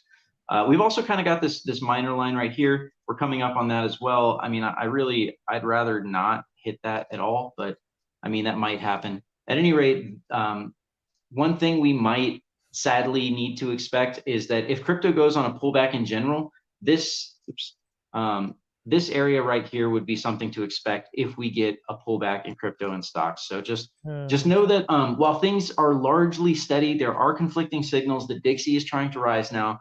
That doesn't mean crypto can't rise with the Dixie. That can happen simultaneously, but the signals are starting to look a little bit more conflicted, although it does look like broad stability. So let's take a look quickly at Monero and Bitcoin, or Monero versus Bitcoin. So on the daily chart, for a while we had this kind of like falling wedge. We broke through it, we came back down, and then ultimately, we saw the real pressure for the movement here manifested itself. Even though it's like this right here, that shouldn't really happen. Like, I mean, okay, everything's probabilistic. The way we look at these charts, anything can happen. But it just seems like I see more of this on Monero. It's like you break a structure, it should be bullish, and then it's not bullish. So at any rate, you can kind of see that we have now what looks like still kind of a wedge. Let's delete this line because that's a little confusing. We still got kind of like this descending wedge, which it looks like we've broken, but I wouldn't put it past necessarily, the powers that be to try and force this back down. Really, the answer to what happens with XMR BTC is going to lie in where the broad crypto markets go. So if the broad crypto markets are positive and everything's going up and everything's pumping, well, this is going to come back down. Like that's just how that works. So let's take a look at the weekly just to get a better feel for that. So you'll remember XMR BTC, we had this broad like lifetime triangle. This should be where those yellow circles are. That should be very good support. So we might end up down there. If XMR BTC price starts rising, that might be another kind of signal that, hey, the markets are taking a pullback, but it's not a leading signal. It happens in real time. We've also got XMR Ethereum, where XMR sort of broke this descending channel right here, and it's kind of on its way up. We'll see if that can continue. Right now, I mean, it looks nice. Like it's nice to break this structure to the positive side, and it's definitely confirmed at this point. I mean, on the balance of probabilities, these kinds of chart structures should continue to go up, right? XMR should continue doing well relative to Ethereum. So maybe there are fundamental reasons though, right? Maybe XMR and Monero is getting a little bit more attention now since Bitcoin has had problems. I've even seen guys out in the Bitcoin space that are like basically mostly pro Bitcoin say, hey, I'm getting interested in Monero because of all the shitcoinery happening on Bitcoin. We didn't think that this was possible, and now it's happening. So there's a little bit more openness I'm seeing out there, which could be a fundamental driving force for Monero going up relative to Ethereum and Bitcoin, even if the crypto market stays reasonably positive. And the very last thing that we'll take a look at here after I clear away my proprietary scripts is Bitcoin versus NASDAQ and total versus NASDAQ. So this is the daily chart. You can look down here on our x-axis to get a feel for what the timelines are like. Basically, it had broken out. It was looking very good. And then now, I don't know what the deal is, but Bitcoin is just having a hard time holding some key levels. Right now, you would call this dotted line right here a key level. That's been a key level. So hopefully we would see this hold. Hopefully we would see this continue to go up there. And then total versus the NASDAQ. Hey, what happened to it? All right, well, I'm not going to try and look for that. We don't really have time today, but just use Bitcoin versus NASDAQ as kind of a proxy here. There was a lot of good stuff happening. It seems to have gone down. One thing that might concern me about this chart is that this right here does look a bit like a head and a shoulders. So the downside target from that would probably be somewhere around here, which we kind of almost made. Too many squigglies happening right now. We almost made the downside target from that head and shoulders. So hypothetically, this thing might have washed out sufficiently, especially with that wick down.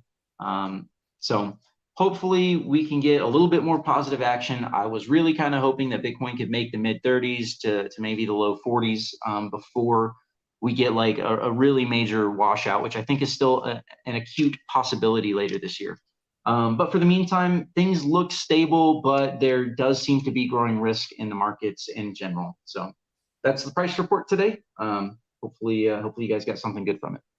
Awesome, man. Awesome. So what do you think? Was there any Monerotopia effect with regards to Monero BTC ratio, or is that other factors? Oh, let's go down to the lower time frames and see. I mean, it does. you saw transaction count, right? We hit an all-time, well, not an all-time high, but we hit a recent high in transaction count during the weekend. We hit 30K daily transactions. Yeah, that was beautiful. Looks like had a 300% increase in downloads from Mexico. I think it is possible. Are we dreaming? Is there an actual effect? No, I think it is possible. It does seem reasonable that there was an effect. We were definitely in an uptrend before Monerotopia, but probably this spike up right there did have something to do with Monerotopia. That would be very unsurprising. In terms of the ratio, I mean, yeah, we were kind of in a mild uptrend, but then as we got into Monerotopia, yeah, there was definitely had a much more significant uptrend there. So it probably was a factor. It's hard for me to say how much of a factor in terms of the XMR BTC ratio, but I have to imagine it probably was somewhat of a factor. The transaction count, that was a very significant upswing. But like you said, I mean, I think obviously that was due to the congestion in the Bitcoin network, right? It's probably more likely that it was attributed to that. It could be, it could be both. Yeah. You know what? Screw it. It was all Monerotopia. You're welcome, everybody. Aren't you sweet? No, because I think we saw other cryptos, their transaction counts go up as well. So, which is great. Which is great. I think it was that's beautiful to see, right? Bitcoin kind of failing as Bitcoin's failing as digital cash. People are opting into other cryptos that are doing that aspect better. So yeah, I mean, I hate to celebrate on any Bitcoin failures or anything. We really had hoped for more, but it's also kind of like, well, we do kind of want reality to assert itself at some point and not just have the rose-colored glasses like Max Kaiser at the Bitcoin conference. Yeah, I don't think there's anything wrong with that. All right, man. Thank you so much. Thanks for doing this after a long week of Monero. Long weekend, hey, thank you. month of Monero. The Monerotopia was amazing, and I really appreciate everything you guys do. Yeah, thank you so much for everything, man. Yeah. The price reports and then helping us out with the event and everything. Greatly. So we hope you had a fabulous time. Hey, that was free booze. That was easy. Yeah, that was it. That's true, actually. You did well manning that stand. Did everything I could. Awesome. Thank you so much. All right, guys. Talk to you later. All right, talk to you later. Bye-bye. All righty, let's move on to the dev segment.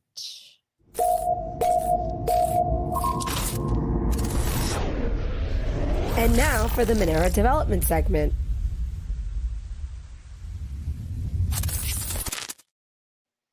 Hello, hello. Oh, I thought I added you. Haha. Hello. Hi. How's it going? It's going pretty well. Good, good. How'd you like Monerotopia?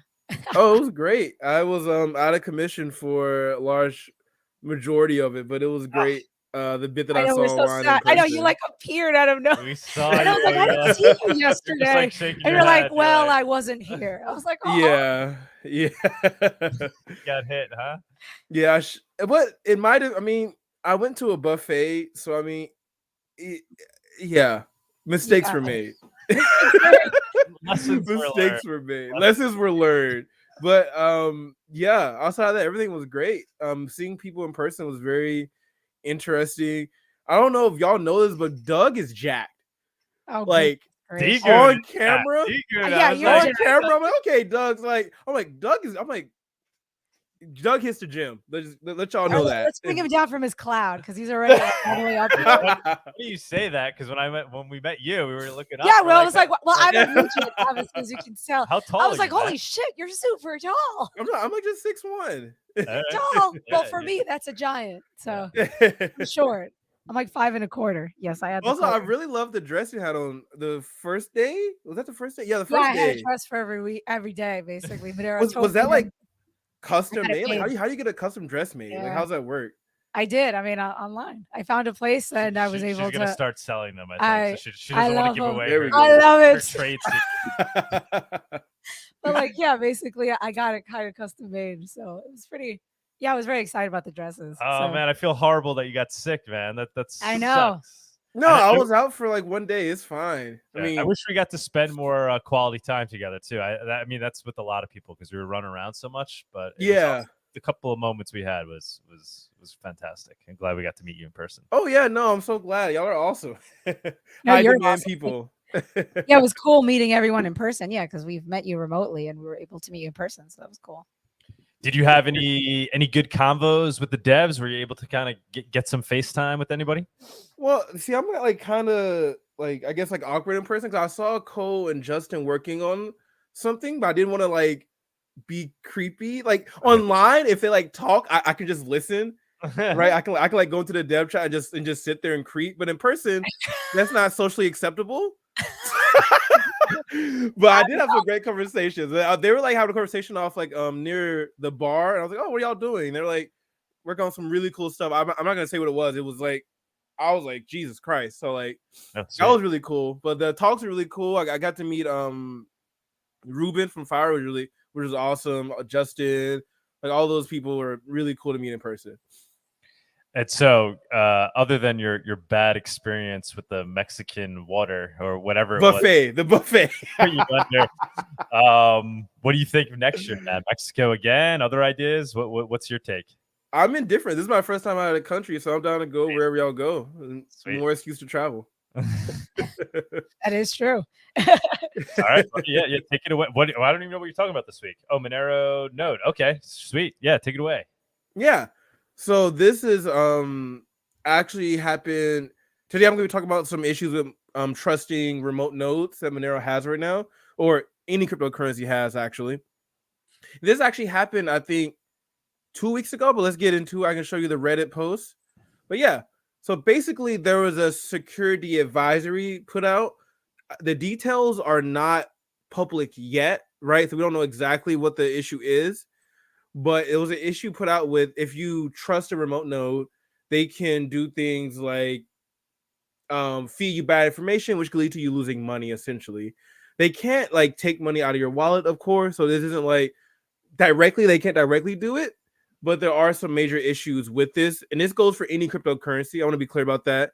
Any cryptocurrency that you're trusting a remote node, they can feed you bad information and do all kind of mischievous things. Right, so you should really have your own node. But let's get a little more into the details about what we do know about this issue, specifically with Monero right now. What do we know? Well, when you have bugs like this, they sort of get a rating from 1 to 10. This one got around a 6.5. And there's a bunch of calculations that go into calculating how bad an exploit is.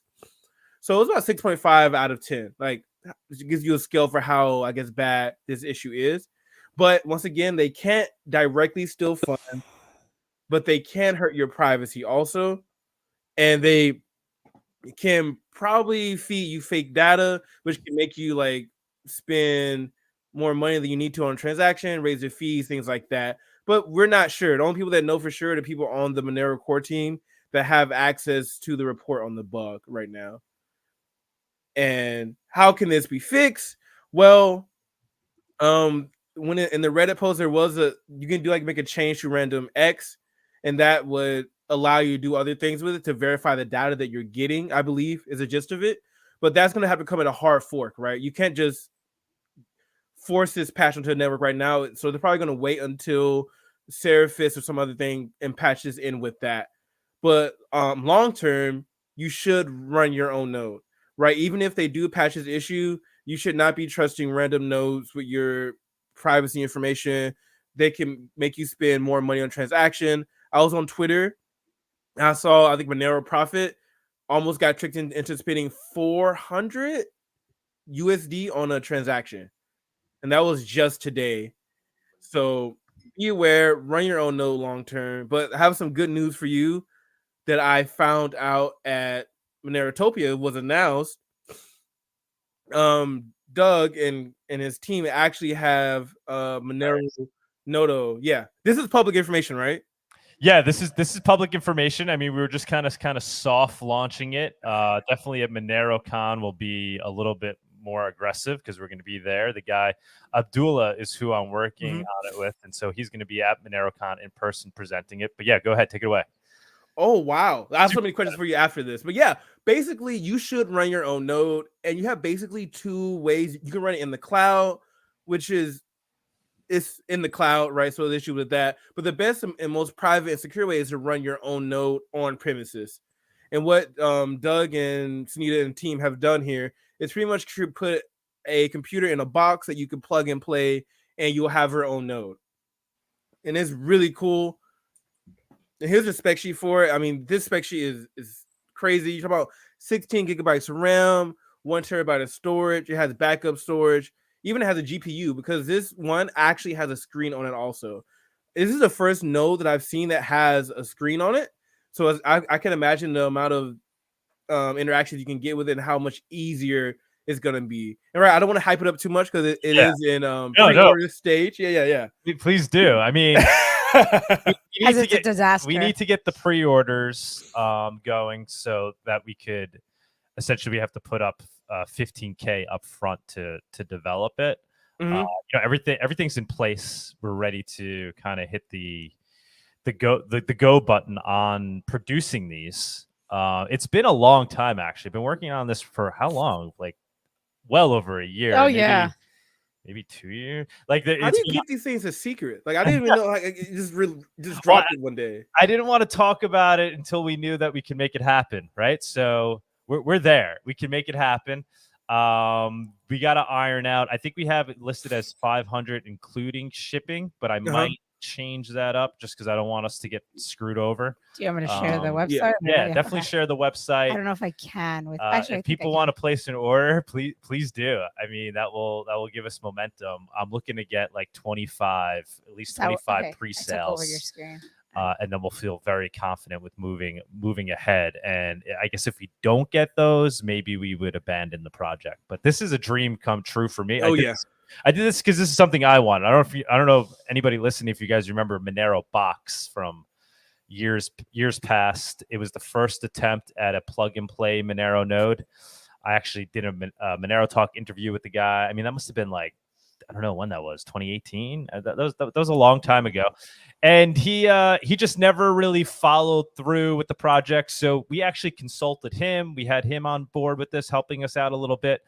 And Abdullah, who I've never met in person, but he had reached out to me and we started this project together. And he really ran with it, right? So I was just kind of the idea guy and the motivation for somebody who wants a plug and play Monero box. And he got this all together, and he's been working on it, hustling on it, and if it's as good as he describes to me and us, it really is a dream come true. So that, I mean, basically, it's at the point where you'll be able to input your view key into the Monero Nodo box, even on the box itself, and it's going to be running a My Monero server. Right. So you'll be able to hook up your own wallet to it easily and have the speed and convenience of something like a My Monero without sacrificing any of your privacy, because your view key will be on your own My Monero server, not on some company's servers, right? Like My Monero or Exodus, right? You'll be able to have the convenience of an Exodus or a My Monero wallet, which, as those who use it know, is instant, right? Compared to something like Cake, where it's a true wallet where you have to true full wallet, we have to download and scan the entire blockchain. When you're using something like My Monero, that scanning is taking place on their servers.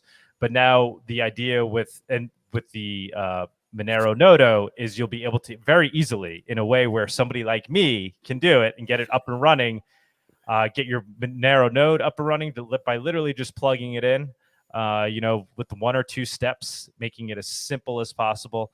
And then secondly, being able to use it easily connect it as your own node that your wallet can connect to. And third, using the My Monero server if you want to go that route. So you could have the experience of something like a My Monero wallet, which is a light wallet, without sacrificing any security or privacy. And that's kind of the overall vision with it. Yeah, the spec sheet for this thing is crazy. 1 terabyte of storage, and I think that's projected to last you 5 years. I think I saw somewhere like 5 years of constant 24/7 like uptime. It's really, you know what material is this? You said it's aluminum in person, I believe. Yeah, we'll have Abdullah come on and do a whole Okay. show on it. He's going to present again. I don't want to put out any misinformation. He's the tech guy behind it all, so he'll give you all the detailed specs and can answer all questions. Definitely have him on soon.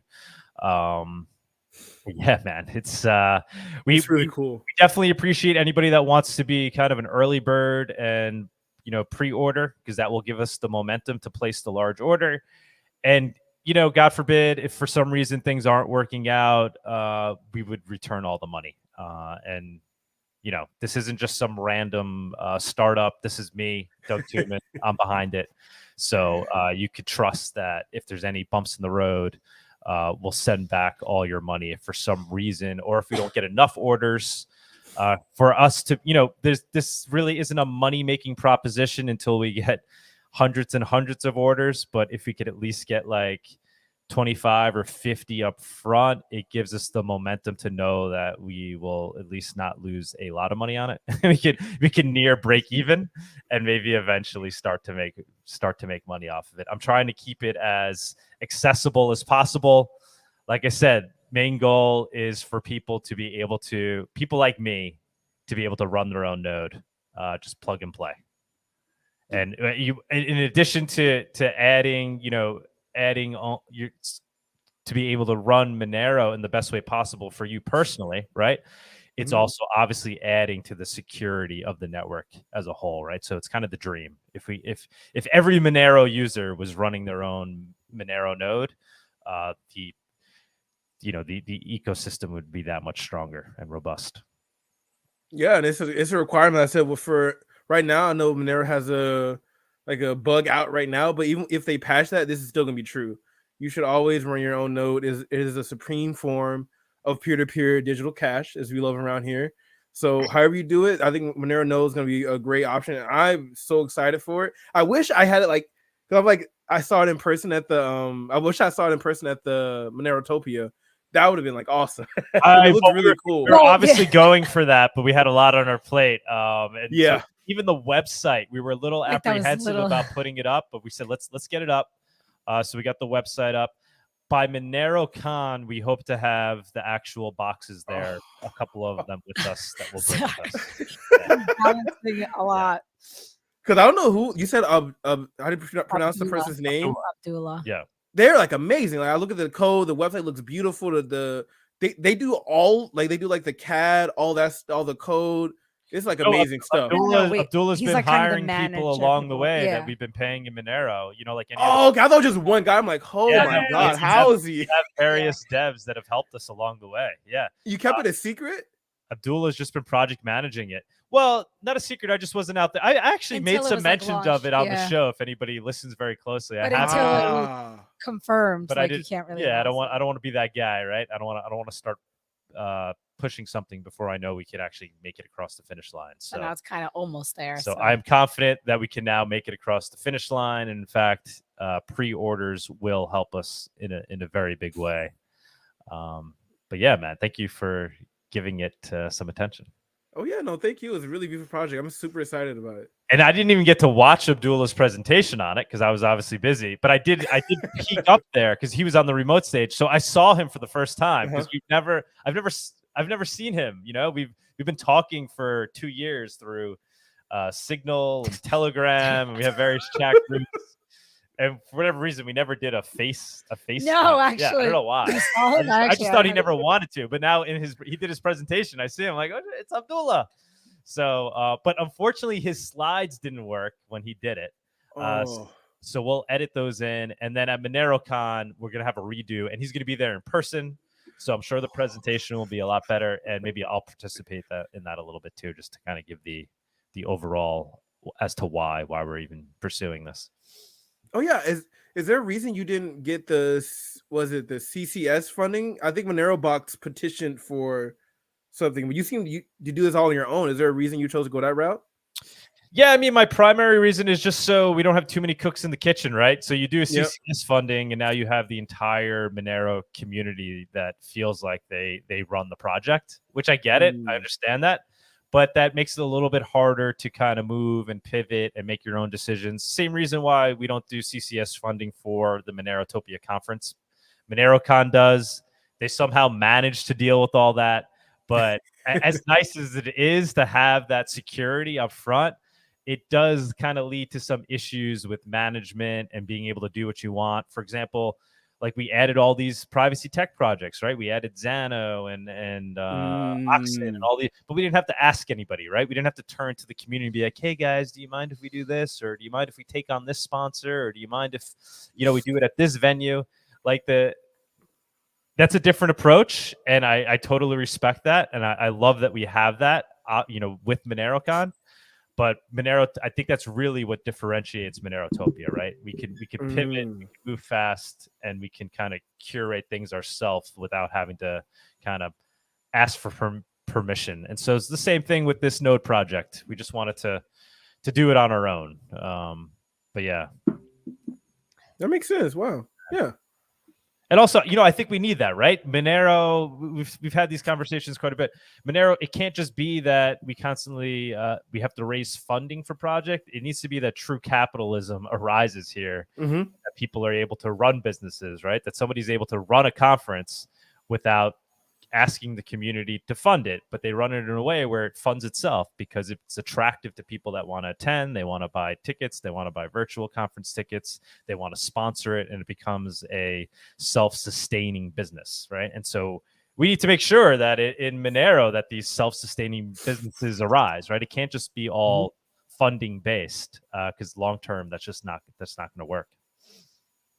That makes perfect sense. Yeah. Cool, man. Thanks for bringing it up. Yeah, of course. Well, that's pretty much it for me today as far as the issues go. Like I said, run your own node, please. Like Doug's put out a great product here. It's gonna last you at least 5 years. Like pre-order it if you like. Just run your own node, however you can. Yes, and I see there are questions. Well, like I said, we'll have Abdullah on maybe even like within the next couple of weeks before MoneroCon. We'll have him on. We'll do a full presentation on it. We'll answer all your questions. People can jump up on stage and grill me and Abdullah, particularly Abdullah. He knows the inner workings, and we'll answer all questions on the Monero Nodo. Sweet, man. With that. Thank you. Thank you for going to Monerotopia. Hope you had a good time. Yeah, no, I did. Thank you so much. Thank you for putting it on. I feel like you guys make things look easy. But like, it was the first time I saw y'all in person. I just saw y'all just running back and forth. So I'm like, y'all put in a lot of work. Thank y'all. Yeah, no, thank you. I think some people witnessed the non-looking easy parts, right? Yeah, it was very stressful. I was like, I'm gonna take a break. Some of the flip out moments, plus it's stressful. Plus, we're husband and wife, so that's like another layer. Y'all look pretty well. We still will be by next Monero. The look of concern in Doug's eyes, like, wait, we will be, right? No, overall, it was just an awesome experience. I mean, it's stressful. It's crazy. Sees that. He sees what's going on. We'll see what happens. Monerotopia will be our child, no matter what. Oh God, yeah. I mean, it's an awesome experience. It's just a lot of work, and like he was mentioning before, it's basically like the two of us running it. So it's a lot. I mean, we have obviously a lot of helpers, which is pretty appreciated. Not to discount all. And we got so if we didn't get that help, we would have just like died, or I just and that's died. obviously one of the biggest changes we need to make as well, right? Like we greatly appreciate everybody's help, but we put too much pressure on people that just kind of show up to help. We, and moving, I feel like very confident that next Monerotopia will be better organized. Oh in yeah, that fashion. definitely. So It's all a learning curve. Because then the stress goes on them. Be like, we have people on the spot trying to help us figure things out. So we realize that. Yes, we did. We're very appreciative. Oh God, yeah. Thank you to everyone. You have no idea. No idea. I think I said it like 8,000 times to people. Thank you for all the help throughout the weekend. But thank you for doing this. That's also another thing. Yep. Thanks. And it was also meeting you in person. Yeah, awesome. I'll see y'all soon. All right, I'll see you soon. Brother. Thank you. All righty. So let's, I guess, move on to the to Tony's segment, which now is a proper time to add him because I was by mistake adding the file and kind of cut Bawdy. This is a pre-recorded? Yeah, he wasn't able to, but he will in the future. He's just, life stuff. So Tony, we missed you, man. I know we missed you so much. We really did.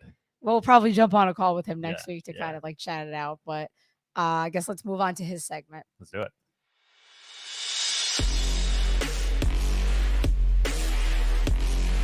The Monerotopia Weekly News segment is sponsored by iVPN. Use a VPN to help prevent your online activity from becoming a permanent record. iVPN encrypts your data and DNS requests so your ISP or mobile network provider cannot monitor or log your online activity. Purchase an iVPN service today anonymously with Monero. Because I really wanted to see everybody and I really wanted to attend, but a lot of things happened. I moved out. I'm in a new place now and some other things. But if you have a... Let's start it from the beginning. Hey guys, welcome to the Post-Monerotopia 2023 news section. The conference was last week and I wasn't able to attend, unfortunately. And I'm still sad about it because I really wanted to see everybody and I really wanted to attend. But a lot of things happened. I moved out. I'm in a new place now and some other things. But if you have attended, I hope you had a lot of fun because the videos and pictures looked like a lot of fun. But yeah, let's get into the news section. We have a couple of things from the conference. We have some things relating to CBDCs. So let's get into it. Actually, I recorded another video and then this video wouldn't have sound, which I'm not sure why. So I guess I'm just gonna, it's just like 14 seconds. I'm just gonna, yes, he's literally saying that. But he's essentially saying, Brad Sherman is essentially saying that crypto bros made over $1 trillion out of thin air. They'll accuse the US government of doing the same thing, making money out of thin air. And maybe we do, but we are the US government. And then he made his face, which is really funny. So ever since we disassociated gold from the US dollar has become monopoly. It doesn't mean anything. We just gave it a meaning, and then we decided to make that as a medium of exchange. But we might as well use the rocks. We might as well use actual monopoly money that you find from the game. So this thing doesn't have any value. It's not backed by gold. If you go to a bank, they're not going to give you anything in exchange. They're just going to, it's nothing. I'm not going to rip it because I still need it. Just nothing. But yeah. And then he says essentially that crypto bros made over $1 trillion out of thin air. So crypto is obviously a digital product. It does not have a physical reality. It's not like this dollar, right? You can't touch it, but it's physical and people believe in it. And that's what it gives the value that it has. It's like a Pokemon card. Some people pay, for one, hundreds of dollars, thousands of dollars because they believe in that Pokemon card and whatever property it has. And same with cryptos, like people bought Dogecoin, they bought Shiba because they believed in the product and what it promises to do. So he basically said that the government is printing money out of thin air, and that shouldn't be a surprise to anybody because they do. And they're just devaluing your money that you work so hard for. And I think it's about 10% per year that you're losing value. So if you have $1 million, you lost $100,000 by the time New Year's Eve hits. So yeah, Happy New Year! You lost $100,000. Let's go. Let's lose more for next time. Or you can look into Monero and decide if you want to merge some of your money and preserve it. And it actually does a pretty good job at maintaining its value. And a lot of people don't know about it, but a lot of people will know about it. And I'm really excited to see what's going to happen by Monerotopia 2024. And this Monerotopia 2023, it actually had a huge effect on the network and on daily transactions. So we can see, so the conference was May 5th through May 7th. We can see on May 4th that we had like 33 transactions per block, right? May 5th, that's when everybody got to Mexico City. That's when everybody, settled in. So 35, kind of shy. May 6th, 47. May 7th, 46. And then the conference ended and it went back to 35. And 39, and 35. So the conference had an effect, that's for sure. Vic said that in the last 7-day period compared to prior 7-day period, Cakewallet and Monero.com saw an increase in downloads by 42% on iOS and 35% on Android, which is huge. It's almost half more. It's really big. And then we have another chart from Doug. I think actually Xenu made it and Doug reposted it. But it's the number of transactions in blockchain per day. So we can see December 2022, okay, bit high, low, and then Monerotopia came and went up. Why? Well, because we had vendors, we had people were getting Monero for the first time, they were transacting with each other, they were buying products, t-shirts, hats, whatever, coffee, and what other things we were selling. We had a lot of vendors actually. Let's see. We had, Pacha Bazar, Happy Hands, Calenda, Humano, Buy Rico, Tonal Lab, like a lot of stuff. So that's why it went up. Now Monero posted, if you're bearish on Bitcoin, you should long Monero and vice versa. Bitcoin USD parity goes down, XMR Bitcoin goes up. By now, you should look into Monero if you haven't, and maybe own some. Maybe I own some, maybe I don't, and you'll never know. And but you should probably look into it. I'm not giving financial advice, but you should probably look into it. Of course, not just for the fact that it's going up, because I don't really care. I just want a form of money that is going to enable me to have more freedom. But it's nice. And with adoption, the price is going to go up. But there's no reason to sell. Just use it. Or I guess if you need to sell, sell. Then let's talk about NIM and the fact that they announced integration of NIM's Mixnet with the Monero network. So essentially what it is that users gain an added layer of privacy at the infrastructure level, ensuring equal protection from financial surveillance for all. Really interesting. I'm really happy that they were able to attend the conference and that they were actually at the conference. So we're probably going to see the speech soon. If you want to test it out, it's out on the StageNet. Make sure that you do. Let them know what you think. Like, share, and or retweet on Twitter and all these things. Now I want to talk about DeSantis and Robert F. Kennedy and what they have in common. So what they have in common is the fact that they both do not like CBDCs, and I also don't like CBDCs, and you probably don't like CBDCs, so we all have something in common. But DeSantis signed a CBDC bill into law, which essentially restricting some uses of US and foreign CBDCs. He's encouraging other states to do the same. Basically, the new law prohibits the use of a US federal CBDC as money within Florida's Uniform Commercial Code. It also bans the use of CBDCs issued by foreign governments and calls on other states to use their commercial codes to institute similar prohibitions. So he's calling on other states to follow suit. So he doesn't like CBDCs. He says that I think they want to crowd out and eliminate other types of digital assets like cryptocurrencies, right? Why? Because they can control that, so they don't like that. And they for sure don't like Monero because they can't control it. But in the same way, like it helps us, but it also helps them, because then we can't see what they do with our tax money if they're going to use Monero to move things around. So pro for them, pro for us, but I guess there's more cons for them because they can't control us anymore. But So essentially, the bill stipulates that transactions involving CBDCs won't be afforded the usual UCC protections, potentially dissuading entities or individuals from engaging in such transactions with CBDCs. So he's making sure that people don't want to use CBDCs, essentially. And Robert F. Kennedy thinks the same. He has added anti-CBDC to his anti-establishment, anti-vaccination repertoire.